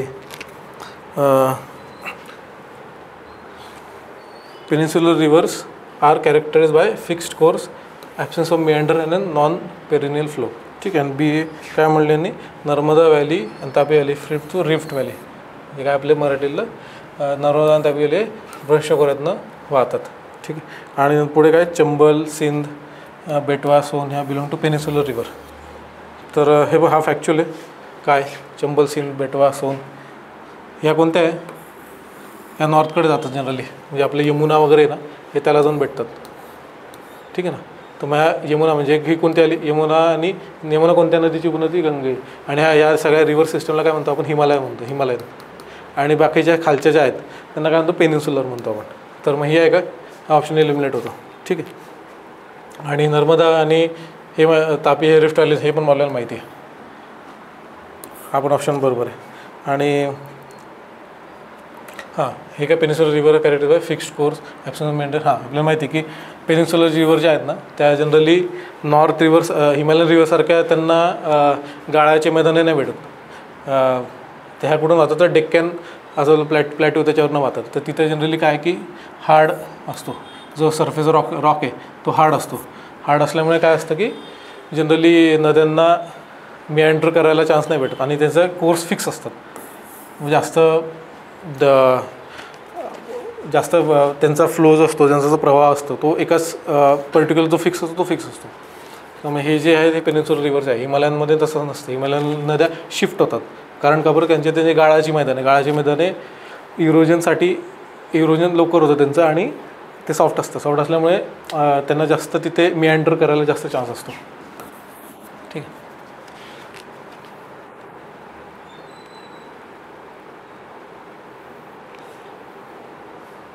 पंचवीस नंबरचा क्वेश्चन घेऊया. 25 नंबरचा क्वेश्चन महत्त्वाचा आहे थोडा. आता इथं काय म्हटलं, दक्षिण पश्चिम मान्सूनमधील संपूर्ण भारत पाऊस मिळत असताना तमिळनाडूच्या किनारा कोरडा असतो. असतं का असं, असतं असं. ठीक आहे. तमिळनाडूचा किनारा कोरडा असतो. तर ठीक आहे, ह्याच्यातले विधाने कोणते योग्य आहे विचारले ह्यांनी. ठीक आहे. तिथे काय म्हटलं, तमिळनाडूचा किनारा दक्षिण पश्चिम मान्सूनच्या बंगालच्या उपसागरातील शाखेच्या समांतर स्थित आहे आणि तो दक्षिण पश्चिम मान्सूनच्या अरबी समुद्रातील शाखेच्या पर्जन्य छायेच्या प्रदेशात आहे. तमिळनाडू कसं येतं, हे तमिळनाडू. ठीक आहे ना. हा पेनिन्सुला अशा. ठीक आहे. फास्ट डायग्राम काढायची असे. हा तमिळनाडू. ठीक आहे. त्यांनी काय म्हटलं इथं, दक्षिण पश्चिम मान्सूनच्या बंगालच्या उपसागरातील शाखेच्या समांतर. म्हणजे ही जी बंगालची शाखा येते ना, दोन शाखा पडतात मान्सूनच्या, माहिती आहे ना, की एक तर हा अरेबिक सी, अरबी समुद्र, आणि ही बंगालची शाखा असते. बंगालची शाखा काय म्हणलेली नाही, या तमिळनाडूला पॅरलल जाते. आता इथे काय असतं ना, हा इथं वेस्टर्न घाट आहे. वेस्टर्न घाट असल्यामुळे ना ही जी शाखा आहे ना इथे अडते. आणि आपल्याला माहिती आहे की ते पर्वतांमुळे जे बाष्प भरलेले ढग असतात ते वरती जातात, हवा वरती जाते आणि इथे आपल्याला मोठ्या प्रमाणात पाऊस एक्सपिरियन्स होतो. पण या साईडला तसं आहे का, असं नाही. इथे ईस्टर्न घाट आहेत पण एवढ्या मोठं हे काय, पण ही जी शाखा आहे ना ही याला काय जाते, पॅरलल जाते, म्हणजे समांतर जाते. समांतर गेल्यामुळे काय होतं ना, हे जे हे जे वारे आहेत हे तिथं अडून नाही राहत, अडून नाही राहिल्यामुळे हे वरती नाही जात, आणि वरती नाही गेल्यामुळे इथं प्रेसिपिटेशन होतं का, तर इथं प्रेसिपिटेशन होत नाही. आणि दुसरं काय आहे ना, की अरबी समुद्राची जी शाखा आहे ही पर्जन्यछायेच्या प्रदेशात आहे. आता बघा ही आपल्याला माहिती आहे की ही वेस्टर्न घाट आहे, वेस्टर्न घाट असल्यामुळे काय होतं, ही जी अरबी समुद्राची शाखा आहे ही इथे अडते, तर ह्या एरियात जास्त पाऊस होतो. पण जेव्हा हे क्रॉस करते, म्हणजे हा वेस्टर्न घाट आहे समजा, असा वेस्टर्न घाट आहे, ठीक आहे, ही त्याशी वरती जाते आणि ही जेव्हा क्रॉस करते तर हा एरियात जास्त प्रमाणात पाऊस होतो. पण जेव्हा ही क्रॉस करते ना तेव्हा ही एक तर डिसेंट होतं, म्हणजे ही खाली येते. तर खाली आल्यामुळे हिचं टेम्परेचर वाढतं आणि ह्याची जे आर्द्र त्याग करण्याची क्षमता असते ती कमी होऊन जाते. तर मग हा जो एरिया असतो ना, इथे पर्जन्यछायेचा प्रसंग माहिती आहे आपल्याला, की आपल्या महाराष्ट्रात पण आहे तो, की पाऊस एकदम कमी पडतो तिथं, वाई वगैरे तो एरिया आहे आपल्याला माहिती आहे. तर मग तसंच ह्या अरबी समुद्र शाखेच्या ह्या पर्जन्यछायेमध्ये येतो हा तमिळनाडू, ठीक आहे ना, सॉरी. तर मग त्यामुळे तिथे पाऊस कमी पडतो. तर मी ते हे दोन्ही बरोबर आहेत, ए आणि बी दोन्ही बरोबर आहेत, ठीक आहे.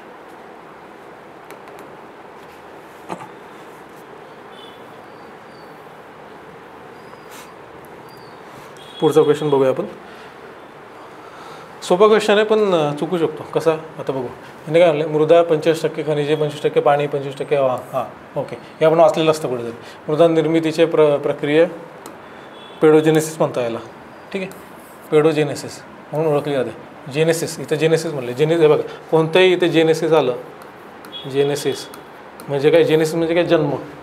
तर इथं काय म्हणलं, मृदा निर्मिती म्हणजे काय, जन्म, ठीक आहे. कोणत्याही इथे जेनेसिस आलं तर त्याचा अर्थ एकच घ्यायचा की कसला तरी जन्म होतो आहे, कसला तरी उगम होतो आहे, ठीक आहे.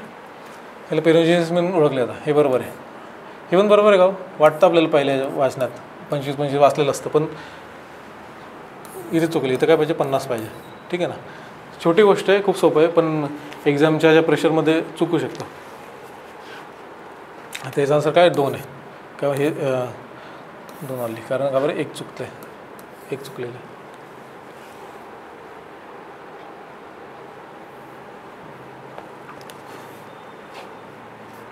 फॅक्च्युअल क्वेश्चन आहे, ट्रायब्युटरी विचारला आहे कावेरीच्या. गोदावरी, कृष्णा, कावेरी, गंगा, ब्रह्मपुत्रा याची मुख्य उपनद्या पाठ पाहिजे. येतात क्वेश्चन, UPSC विचारते, MPSC विचारते. ते फॅक्च्युअल आहे, याला काहीच करू शकत नाही, पाठ पाहिजे. सगळे वाचून घ्यायचे, थोडेफार जरी लक्षात आले तरी एलिमिनेशनने आपण उत्तरापर्यंत पोहोचू शकतो. ते खालीलपैकी कोणते घटक पृथ्वीच्या पृष्ठभागावरील तापमानावर प्रभाव टाकतात. हा पण बेसिक क्वेश्चन आहे, पहिल्या दुसऱ्या चॅप्टरमध्ये NCERTच्या, की कोणते घटक आहे की जे ह्याच्यावर फरक टाकतात. तर इथे काय, महाद्वीपीयता म्हणजे काय, कॉन्टिनेंटॅलिटी, ठीक आहे, उंची, अक्षांश आणि उतार आणि आश्रय, ठीक आहे.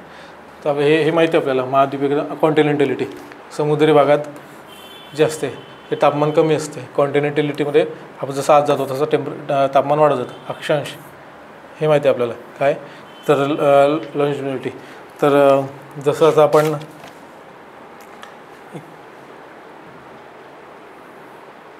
लॅटिट्यूड म्हणजे काय, जसं आपण वरती लॅटिट्यूडमध्ये जातो तसं टेम्परेचर कमी होत जातं, ठीक आहे. अल्टिट्यूडमध्ये जसं आपण उंची, जसं आपण उत्तरेकडे आपण जसं उंच जातो तसं टेम्परेचर कमी होत जातं. आणि उतार आणि आश्रय, स्लोप आणि शेल्टर. तर हा पण एक प्रकार आहे की जनरली जे व्हॅली एरियात असतात तिथे हा प्रकार सापडतो आपल्याला. पर्वताच्या उतारावर आणि व्हॅलीमध्ये वेगवेगळे टेम्परेचर होऊ शकतात. ते त्यानुसार काय 4 ऑल.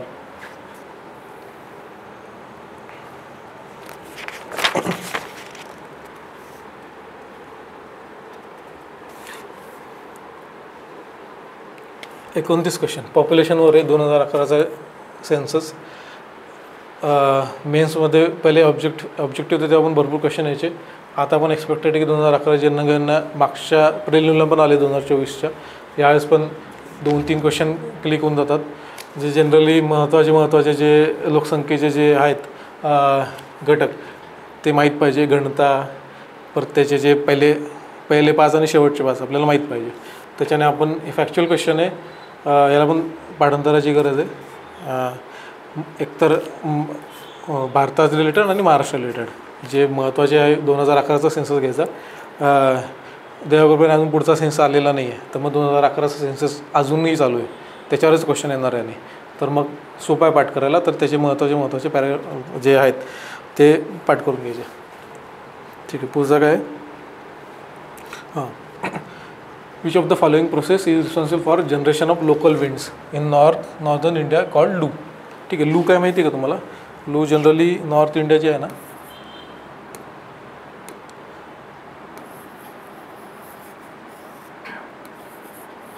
नॉर्थ इंडियामध्ये हा जो एरिया आहे ना, इथे लू म्हणून एक लोकल विंड आहे. जनरली खूप रात्रीचं टेम्परेचर खूप वाढलेलं असतं, त्याला लू म्हणतात. तर हा विचारलं की कशामुळे होतो. ठीक आहे.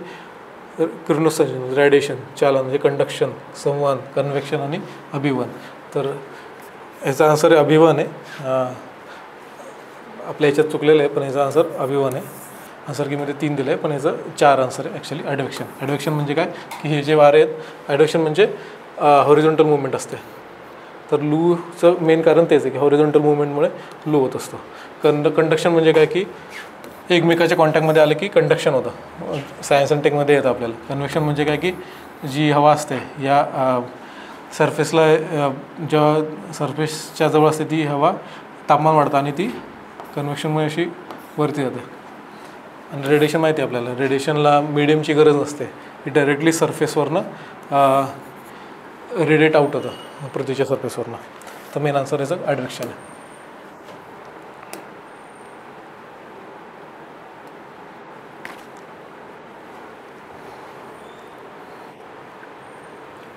आपण फॅक्च्युअल क्वेश्चन आहे NCERT फर्स्ट चॅप्टर.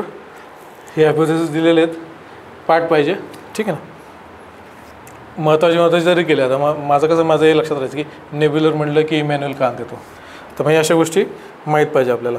किंवा मग हे प्लॅनेटेसिमल हे म्हटलं की मग चेंबरलेन, असं मी लक्षात ठेवलं होतं एकदम. सगळी जरी नाही लक्षात राहिले तरी एवढं लक्षात राहिलं की एलिमिनेशनने आपण उत्तरापर्यंत पोहोचतो आरामात. 32 consider following stone peninsular plateau. द्विकल्पीय पठारांसंबंधित क्वेश्चन आहे हा. ठीक आहे ना. आणि इथं काय म्हणलं आहे की peninsular plateau include entire south India, central India, Aravalli, Rajmahal, Meghalayan plateau आणि कच्छ काठियावाड रिजन. ठीक आहे ना. तर पेनिन्सुलर प्लॅटूचं आपल्याला माहिती आहे की जेव्हा पेनिन्सुलरमध्ये काय येतं माहिती आहे का? जनरली जी इंडियन प्लेट होती ना ओरिजिनली, ती ही सगळी पेनिन्सुलर इंडियामध्ये पकडली होती. आणि हे जे हे हिमालय आणि हे जे उत्तरेकडचे जे मैदान आहेत ते वेगळे समजले जातात. तर पेनिन्सुलर हा जनरली वयाच्या मानाने जास्त आहे, म्हणजे याचं एज जास्त आहे कम्पेअर टू हे रिसेंट आहेत. तर मग पेनिन्सुलरमध्ये काय काय पकडलं जातं जनरली, तर हे सगळे रिजन येतात. काय? South India, central India, Aravalli, Rajmahal, Meghalayan plateau. Meghalayan प्लॅटून पण आपल्याला वाटतं की मेघालयाचा जो प्लॅटू ना तो वाटतो की आपल्याला की हिमालयामध्ये, पण तसं नाही. मेघालयन प्लॅटू हा पेनिन्सुलाचा पार्ट पकडला जातो नेहमी. ठीक आहे. आणि इथं काय म्हटलं, tectonic movement are very common in peninsula. Common आहे का? नाही आहे. पेनिन्सुलर हा जनरली स्टेबल समजला जातो, खूप जास्त स्टेबल आहे. तर वोल्कॅनिक ॲक्टिव्हिटी झाली आहे त्याकडे, पण ती डेक्कन प्लॅटू ही जेव्हा शिफ्ट होत असतं तेव्हा झालेली आहे. तर आता स्टेबल आहे सर्वात जास्त, तर हे एलिमिनेट होऊन जातं. तर आन्सर 1.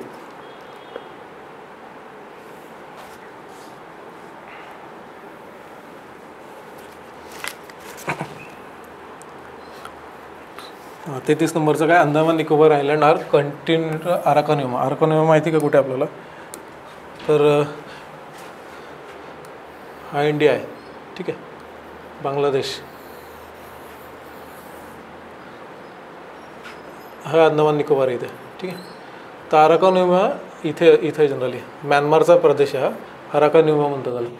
तर आपण ही इंडियन प्लेट पूर्ण बघितली ना, तर ही इथनं जाते, ही अशी इथनं पास होते ऑस्ट्रेलिया वगैरे अशी. ठीक आहे ना. तर मग ही अंदमान निकोबार आपल्याला हे जे आयलँड आहे हे ह्याचाच पार्ट आहे, फक्त इथे समुद्र असल्यामुळे आपल्याला ते वेगळे वाटतात. पण जनरली हे अंदमान निकोबार हे अराकानयुमाचाच एक्सटेंडेड पार्ट आहे. हा अराकानयुमा इथे आणि ह्याचाच एक्सटेंडेड पार्ट हा इथे. तर हे स्टेटमेंट बरोबर आहे. The plain occupy the largest area in the हां तर काय हे स्टेटमेंट आहे, the plain occupy the largest area in India. हां हे बरोबर आहे की जे प्लेन आहेत ना उत्तरेकडील हे वगैरे ते लार्जेस्ट एरिया ऑक्युपाय करतात. ठीक आहे, बेसिक क्वेश्चन आहे.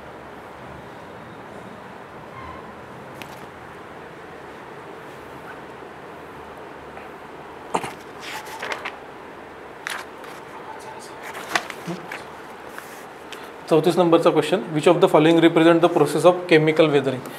परत आलं तर केमिकल वेदरिंग.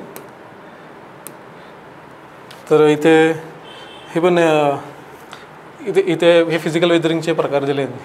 थर्मल एक्सपान्शन, मास एक्सफोलेशन, फ्रॉस्ट ॲक्शन. ठीक आहे ना, हे हायड्रेशन हायड्रोलिसिस हे केमिकल वेदरिंगचे प्रकार आहे. बाकी हे सगळे फिजिकल आहे.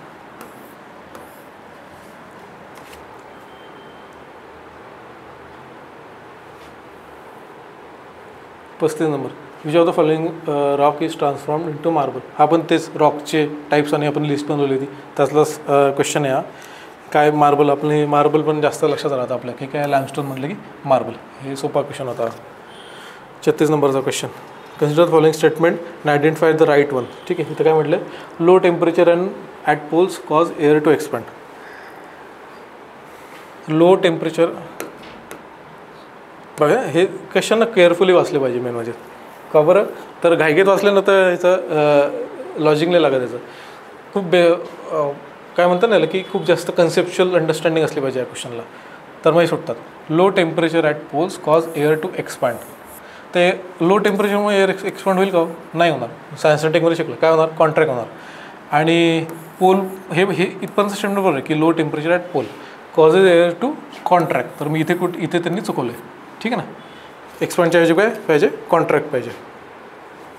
आणि बी स्टेटमेंट काय, high temperature along equator cause air to contract. झालं, इथे कॉन्ट्रॅक्ट आले. हाय टेम्परेचरमुळे कॉन्ट्रॅक्ट होईल का? नाही होणार. तर मग हे एक्सचेंज केले. एक्सचेंज केल्यामुळे हे दोन्ही चुकतात. आणि काय येतं answer, none of the above येतं. ठीक आहे.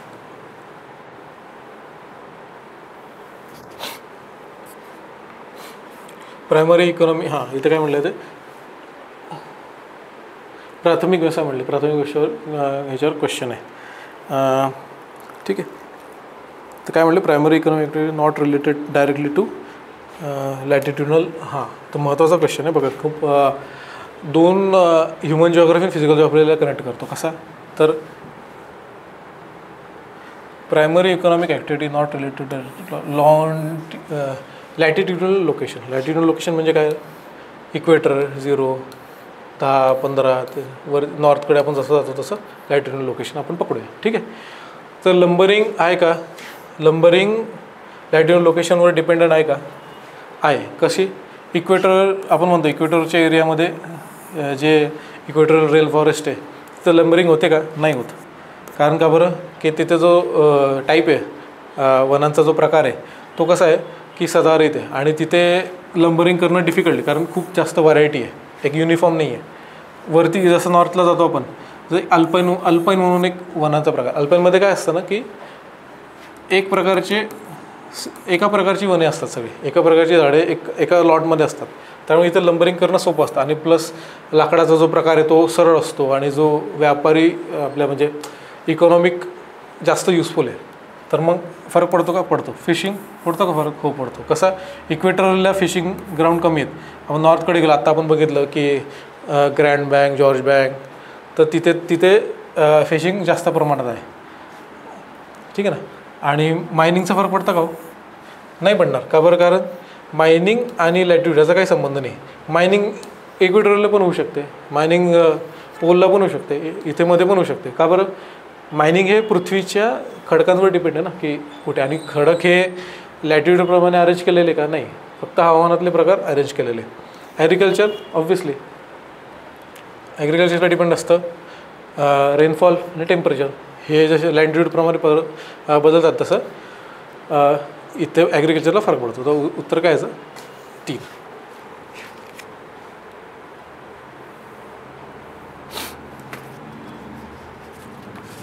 हा इंटरेस्टिंग क्वेश्चन आहे की इथं काय म्हटलं, observe the given diagram where can waterfall formation होते. वॉटरफॉल कुठे बनू शकतात आणि ऑप्शन कसे दिले, सोर्स इथून ते इथपर्यंत, इथून ते इथपर्यंत, हा एवढा पार्ट, हा एवढा पार्ट, हा एवढा पार्ट आणि हा एवढा पार्ट, हे 4 ऑप्शन्स आहे. तर कुठे बनू शकतात जनरली. तर बघा, वॉटरफॉल बनण्याचं एक पर्टिक्युलर लोकेशन असतं. त्या लोकेशनला ना हे जे खडक असतात ना, ते विशिष्ट प्रकारची तिथं रचना असते. काय, जेव्हा ही नदी अशी वाहते ना, जेव्हा ही आणि हा जो रॉक, हे जे खडकाचा प्रकार आहे हा हार्ड असतो, हार्ड रॉक असतो, कठीण खडक असतो इथे. आणि त्याच्या मानाने इथे हा सॉफ्ट रॉक असतो ह्याच्या कंपेअर केलं. तर मग ह्याच्याने काय होतं ना, की जेव्हा नदी आपल्याला माहिती आहे की नदीमुळे याचं वेअरिंग टेरिंग होतं, इरोजन होतं. तर ह्या भागाचं हे कठीण खडक असल्यामुळे याचं कमी होणार आहे.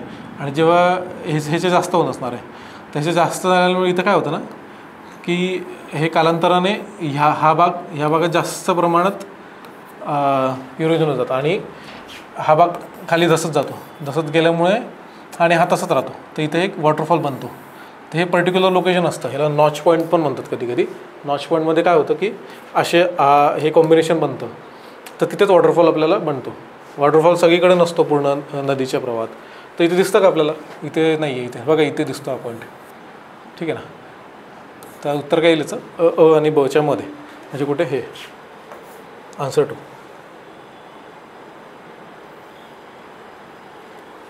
39. हां, इथं काय म्हणलं आहे की फ्रंटल झोनमुळे हळूहळू विसर्जन हे फ्रंटोजेनेसिस म्हणतात.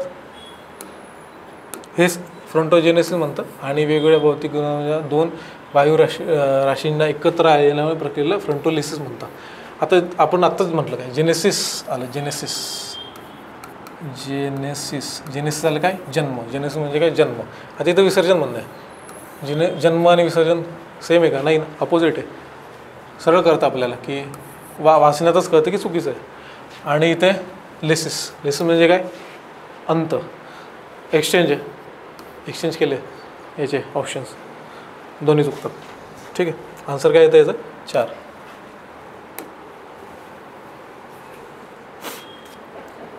40 नंबरचा घेऊ आपण.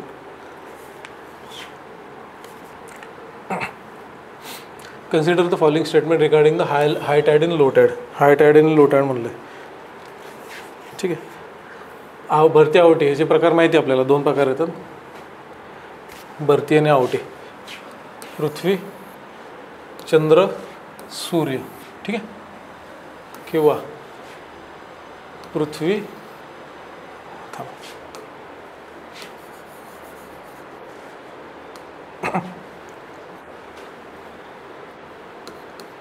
पृथ्वी, सूर्य, ह्या मून. ठीक आहे ना. एका लाईनीत आले. किंवा मग पृथ्वी, सूर्य, चंद्र एका लाईनीत आले. तर जेव्हा एका लाईनीत येतं तेव्हा आवटी असते.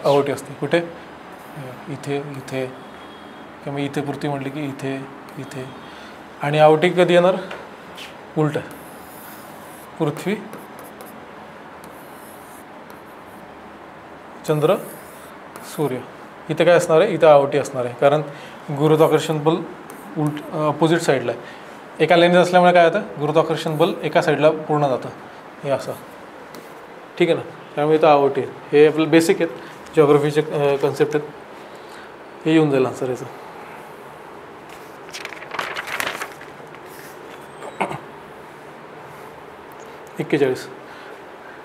पृथ्वीच्या पृष्ठभागाला उंचवणाऱ्या सर्व प्रक्रिया डायस्ट्रॉपीजमध्ये समाविष्ट केल्या जातात. ठीक आहे. आणि स्थानिक आणि तुलनेने किरकोळ हालचालींमुळे होणारे भूकंपसुद्धा डायस्ट्रॉपिकमध्ये मोडतात. ठीक आहे ना. आता जनरली डायस्ट्रॉपिक आणि कॅटास्ट्रॉपिक म्हणून एक असतं. कॅटास्ट्रॉपिक म्हणजे काय, अचानक होणारे. डायस्ट्रॉपिक कसे असतात, संत गतीने होणारे. आणि कॅटास्ट्रॉपिक कसे असतात, हळुवार प्रमाणे होणारे. ठीक आहे, हे दोन प्रकार आहेत. तर मग हे जे असतं उंच होणारे सर्व प्रक्रिया ही डायस्ट्रॉपिकमध्ये मोडली जातात. हां, बऱ्यापैकी तसं असतं की जे डायस्ट्रॉपिक असतात ना त्याच्यामध्ये हे मोडले जातात. ठीक आहे. आणि स्थानिक आणि तुलनेने किरकोळ म्हटले, किरकोळ ज्या हालचाली असताना भूकंपसुद्धा डायस्ट्रॉपिकमध्ये, जे मोठे भूकंप असताना ते जनरली आपण कॅटास्ट्रॉपिकमध्ये पकडतो.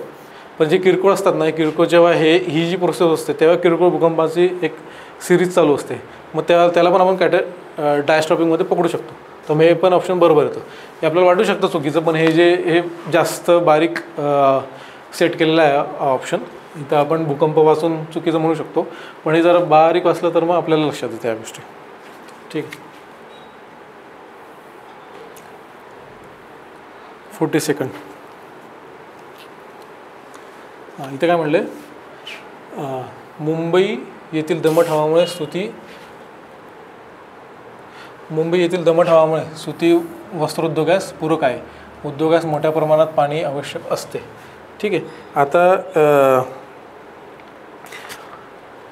आपण काय करतो अशा वेळेस बोललो, आपलं असं वाटतं की आपल्याला की हां एकच ऑप्शन बरोबर आहे. आता बघा इथं काय, मुंबई हे दमट हवामानाची सुती वस्त्रोद्योगास पूरक आहे. हे बरोबर आहे का? हे स्टेटमेंट बरोबर आहे. ठीक आहे. उद्योगास मोठ्या प्रमाणात पाणी आवश्यक असते, बरोबर आहे का? ठीक आहे, हे पण बरोबर आहे. ठीक आहे. तर मग हे दोन ऑप्शन आहे, हेला तर जाऊ द्या, दोन्ही बरोबर आहेत. And R correct. ठीक आहे. R is a correct explanation आणि R is not a correct. आता आपण बघूया की आर हे एचं करेक्ट एक्सप्लेनेशन आहे का नाही. दमट हवामान हे पूरक असतं, पण मोठ्या प्रमाणात पाणी लागतं म्हणून पूरक असतं का नाही. ह्याचं रिझन काय आहे की जेव्हा दमट हवामान असतं, दमट हवामानात जे थ्रेड्स असतात किंवा जे धागे असतात ते धागेनं तुटत नाहीत. हे धागे तुटत नसल्यामुळे हे जे सुती वस्त्रोद्योग आहेत हे या दमट हवामानात तिथे एस्टॅब्लिश केले जातं मोस्टली. महत्त्वाचं हे रिझन आहे की दमट हवामानात जे धागे असतात ते तुटत नाहीत मशीनमधले, त्यामुळे हे तिथे येते असतात. हे स्टेटमेंटवर आहे, पण ह्याचं रिझन आहे का? नाही, हे रिझन चुकीचं आहे. त्यामुळे ऑप्शन काय येणार, हे आन्सर काय येणार याचं 4. आपण 3 मार्क करू शकतो, पण हेच आहे ना की तिथं प्रेझन्स ऑफ माइंड किती दाखवतो आपण क्वेश्चन वाचताना, तर ते महत्त्वाचं आहे. आपण 3 मार्क करून पुढे जातो, पण तिथंच चुकतो आपण. मग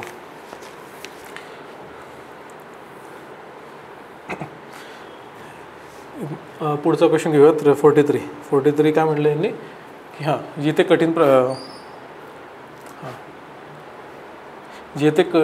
खडक कठीण आणि प्रतिकारक असतात तेथे खोऱ्याच्या ठिकाणी घडी निर्माण होतात. ठीक आहे. आणि कॅनन हे प्रामुख्याने कोरड्या हवामान असलेल्या खोऱ्यांमध्ये निर्माण होतात. ठीक आहे. आता गॉर्ज आणि कॅनन बघूया आपण. गॉर्ज कशी असते, ही गॉर्ज. कॅनन कशी असते, ही अशी. तर फरक काय आहे गॉर्ज आणि कॅननमध्ये?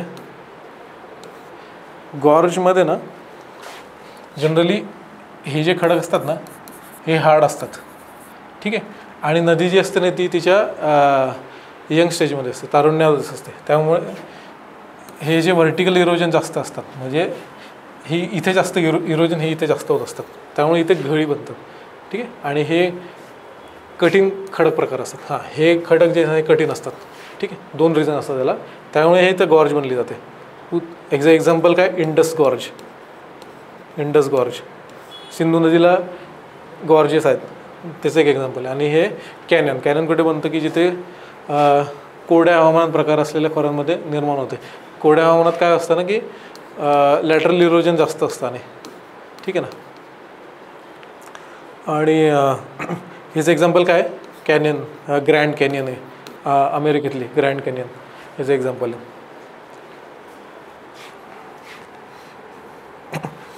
आन्सर काय नाही याचं, बोथ, दोन्ही करेक्ट आहेत.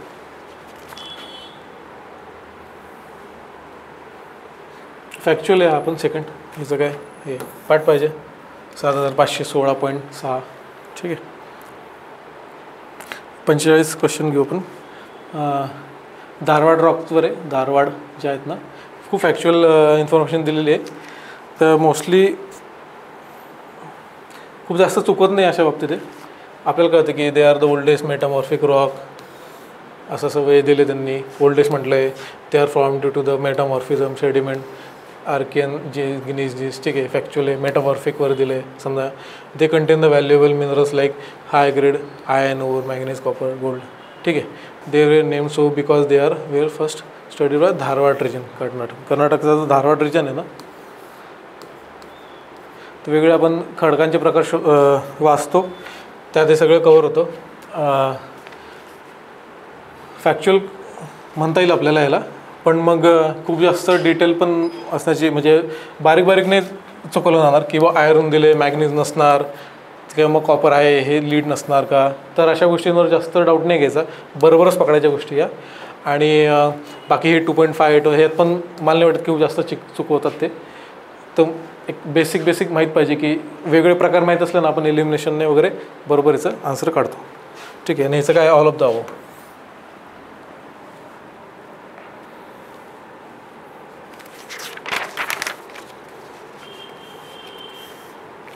फोर्टेसिस काय डेक्कन पद्धती आणि डेक्कन ट्रॅपमध्ये खालील विधाने विचार घ्या.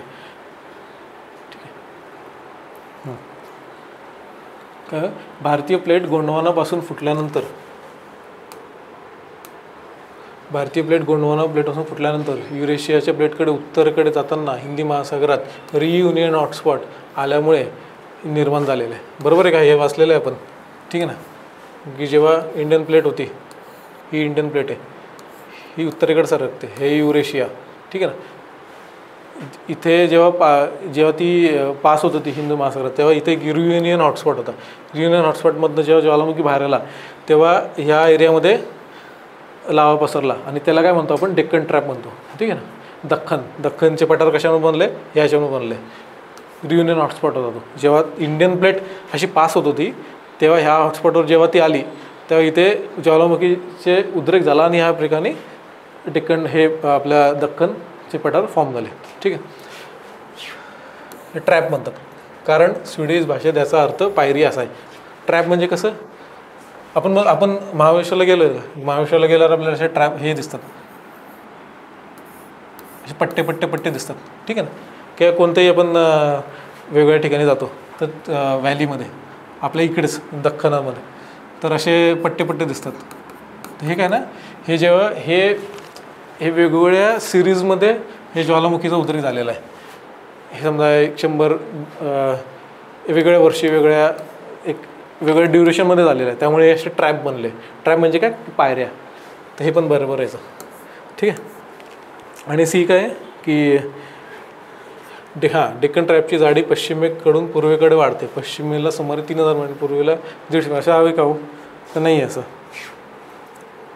तर काय होत जाते, कमी होत जाते. उलटं डेक्कन ट्रॅपची जाडी पूर्वेकडे वाढते का, नाही, उलटं कमी होत जाते. पश्चिमेकडून पूर्वेकडे ही कमी होत जाते. डेक्कन ट्रॅप इथं जास्त जाड आहे, इथे कमी आहे, असं आहे. ठीक आहे ना, असं आहे ते. आणि इथं रेगोर म्हणून ओळखली जाते. ह्याचं बेसिक ऑप्शन आहे, काळ्या कापसाची काळी मुदा, डी हे बरोबर याचं. ठीक आहे, ऑप्शन निघतं हे, सी एलिमिनेट होतं, 3 आन्सर निघतं याचं. ठीक आहे,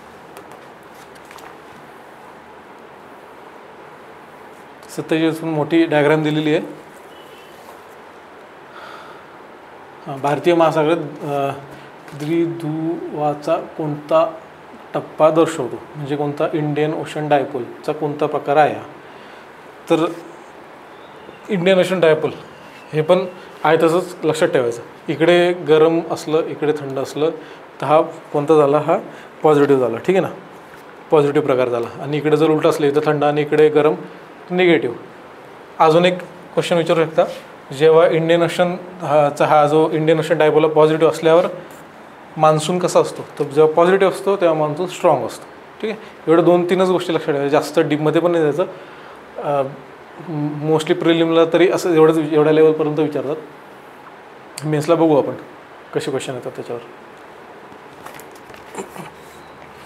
48 काय,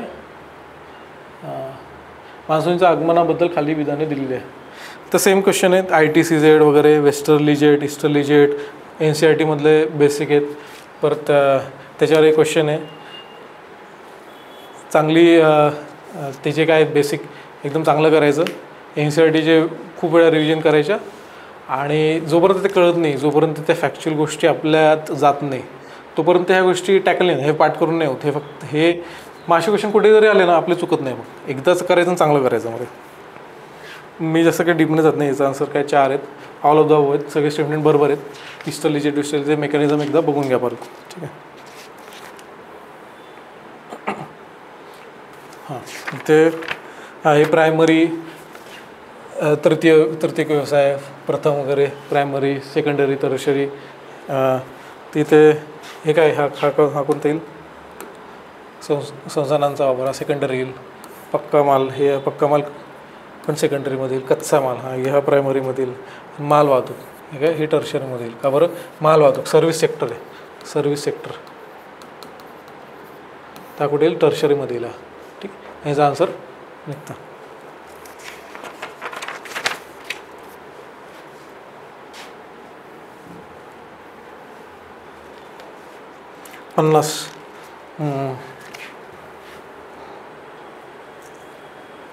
ठीक आहे. हा पण ज्या रेंजेस आहेत पीर, पांचाल, 2000 वगैरे काय इथं काय यांच्या जोडाला येतात. फेमस क्वेश्चन आहे. आपण कोणता पर्वत कोणत्या एरियामध्ये. ठीक आहे ना. हे पण हे पण एलिमिनेशन जातो आपण. आता बघा महाभारत वाचलेलं नाही कधी. ठीक आहे ना. महाभारत वाचलेलं नाही म्हणजे इंडियामध्ये नाही ना, सर नेपाळला लागते याची लिंक. बाकी मग हे पण सोपं आहे. आपण ती पूर्ण लाईन लक्षात ठेवायची. अजून एक विचारू शकतं की हिमाद्री, हिमाचल आणि शिवालिकमध्ये कोणते कोणते येतात. तर हे सगळे हे सगळे हिमाचलमधले. ठीक आहे ना. हिमाद्री, हिमाचल आणि शिवालिक असे 3 एरिया. तर तसं त्याच्यावर पण क्वेश्चन वेगळं येऊ शकतो. डेनिझोन हा ॲज इट इज UPSC मधला क्वेश्चन आहे. डेनिझोन एक 3-4 वर्षापूर्वी UPSCमध्ये विचारला गेलेला आहे क्वेश्चन. तोच इथं टाकलेला आहे. इंटेन्शन त्याचं की थोडंसं UPSCचा एक फील द्यायचा असू शकतो. प्रिलिमला मे बी थोडेसे चेंजेस येऊ शकतात. तर त्याप्रमाणे त्याचा एक संदर्भ घेऊन आम्ही बनवलेला आहे. 52 पृथ्वीच्या परिभ्रमणाचे. ठीक आहे. म्हणजे काय? रोटेशन.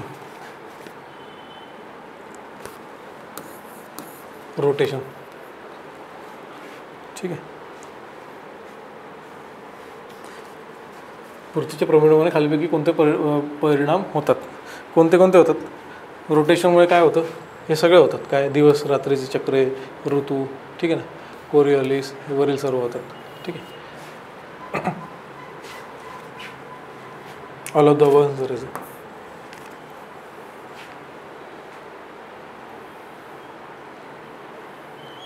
53 हा पण सेम तसंच आहे. काय म्हणले नाही कोणते विधान बरोबर आहे. याला वेगवेगळ्या ठिकाणी चुकवले. ती जी डायग्राम आहे ना ती पाठ पाहिजे आपली. ती NCERT मधली नाही किती फेमस डायग्राम एकदम. सूर्य हे 4 स्टेजेस है ना. परत ते 21 डिसेंबर, 21 जून, 22 सप्टेंबर, 21 मार्च हे सगळे हे त्याच्यावर क्वेश्चन आहे डायरेक्टली. तो हे माहीत पाहिजे आपण. हे answer none of the above आहे. हे नाही इथे एक्सचेंज केलेत. आणि हे इथे जनरली इथे 21 मार्च पाहिजे आणि हे इथे 22 सप्टेंबर पाहिजे. तर हे चुकलं इथे आणि हे एक्सचेंज केलेलं आहे. ठीक आहे ना. ते आन्सर 4 येतं.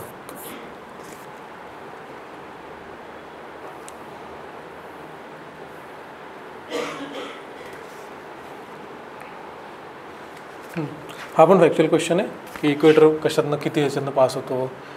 There are 360 latitude total. 360 का हो नाही 180. किती? 180. ठीक आहे. नंतर मग latitude is a angular distance point from earth centre to the measure in degree असे पण एक आहे. नंतर मग इनकरेक्ट विचारला आणि यांनी. ठीक आहे ना.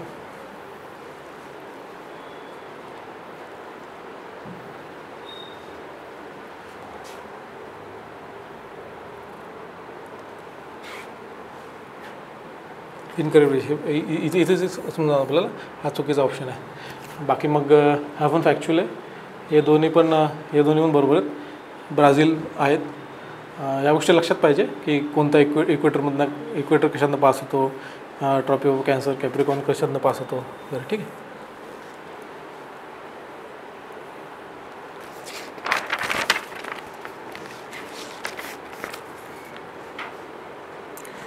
हां 55 नंबरचा क्वेश्चन.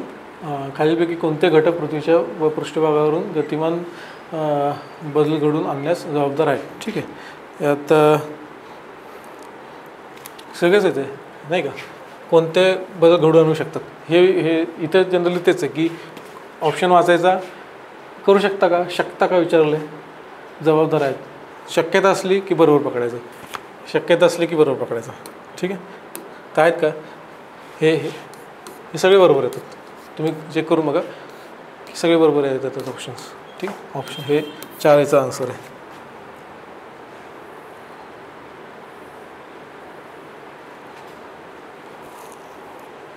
आंतरराष्ट्रीय दिनांक रेषा. आंतरराष्ट्रीय दिनांक रेषा हा पण एक फेमस क्वेश्चन आहे की कुठनं पास होते, किती कुठनं कुठे ते त्याचं वळणे कुठे त्याला. ठीक आहे, 180 का 90 आहे. ठीक आहे,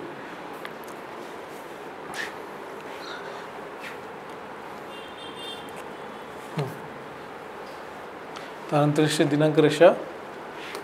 हां, इथे टाईम कसं बदलतो ते महत्त्वाचं आहे, फक्त तेवढं सांगतो मी, बाकी मग बघून.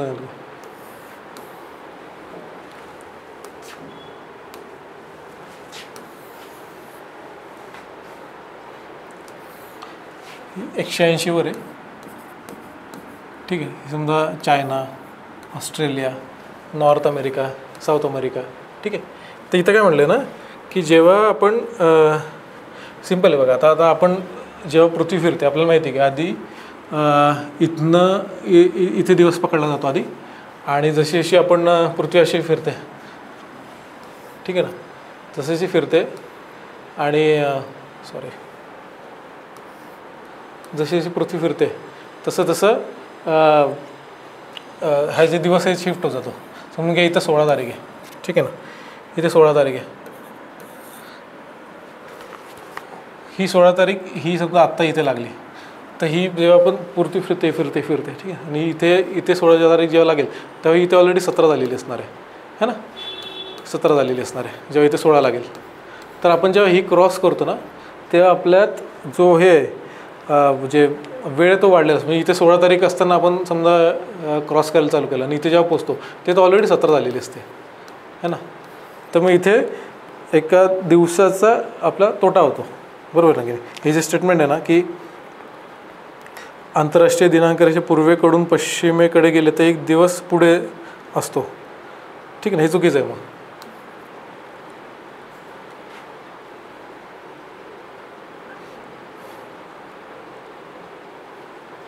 तर इथे कमी होत जातो ॲक्च्युली. ठीक आहे, आणि हां कुठे कुठे हे मोड होते 180 बेरिंग सी, फिजी आणि टोंगो, इथे ही बेंड होत असते.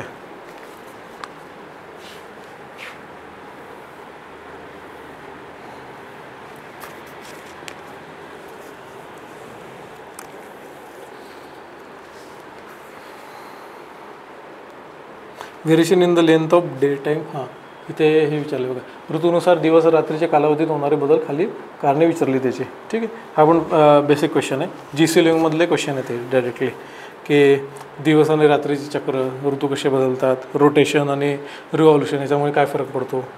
ठीक आहे, याचा आन्सर हे 4 आहे. Revolution of the earth tilted on axis, याच्यामुळे डे टाईम आणि नाईट टाईम याच्यात सर्वात जास्त रिलेव्हंट ऑप्शन आहे.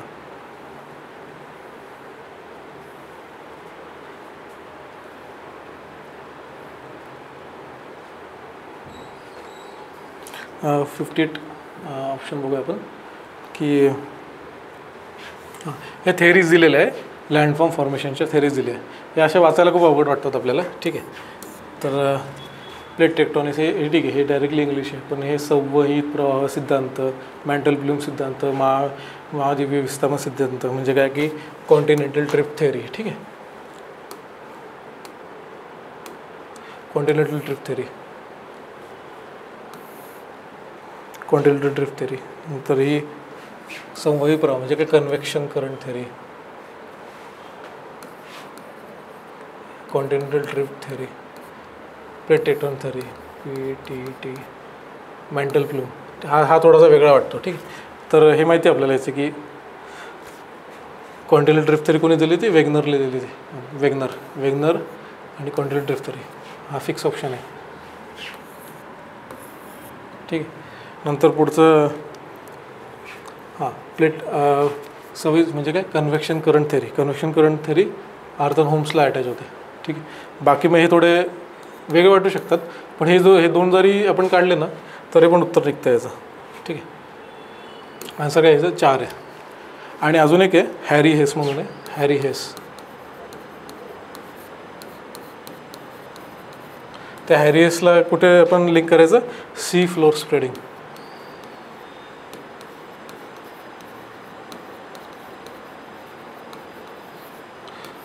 तर हे पण एक लक्षात ठेवा, ही ॲडिशनल 4th पेअर यातली 5th पेअर आहे. सॉरी.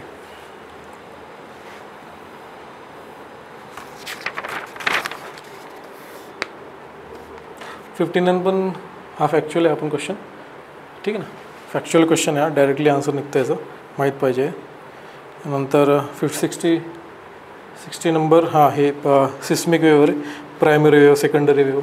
याचे ऑप्शन बघा. प्रायमरी वेव्ह ही ट्रान्सव्हर्स वेव्ह आहे का, तर नाही आहे. ट्रान्सव्हर्स वेव्ह म्हणजे आपण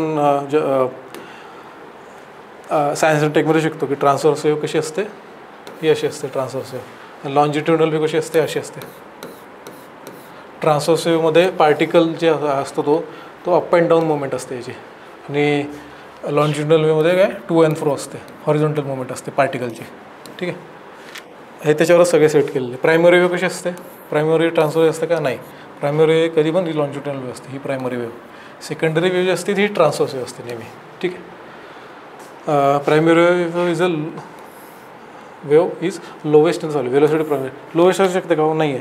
कारण का बरं, तर प्रायमरी इथं नावातच लिहिलेलं आहे. प्रायमरी वेव्ह म्हणजे काय की सर्वात फास्ट त्याचं जे स्पीड सर्वात जास्त असते, आणि सॉलिडमध्ये हिची सर्वात जास्त स्पीड असते. ठीक आहे. मग हे पण चुकतं. आणि पुढचं काय ऑप्शन आहे की the geomagnetic field is a static field and it does not change with the location time. Static आहे का, नाही. स्टॅटिक नसणार आहे ते. इव्हन प्रत्येक प्लेसला अर्थच्या किंवा मग जसं आपण डेप्थमध्ये जातो तसं जिओमॅग्नेटिक फील्ड हे चेंज होत जातं. ठीक आहे. तर मग स्टॅटिक आहे का, नाही. हे डायनॅमिक आहे ॲक्च्युली. ऑप्शन 4th काय, secondary wave particle of the medium vibrate perpendicular to the direction. बरोबर आहे. सेकंडरी वेव्हमध्ये काय होतं की हे जे पार्टिकलची मुवमेंट ही परपेंडिक्युलर असते डायरेक्शनच्या. तर ऑप्शन करेक्ट आहे. त्यामुळे ऑप्शन 4 इज द आन्सर.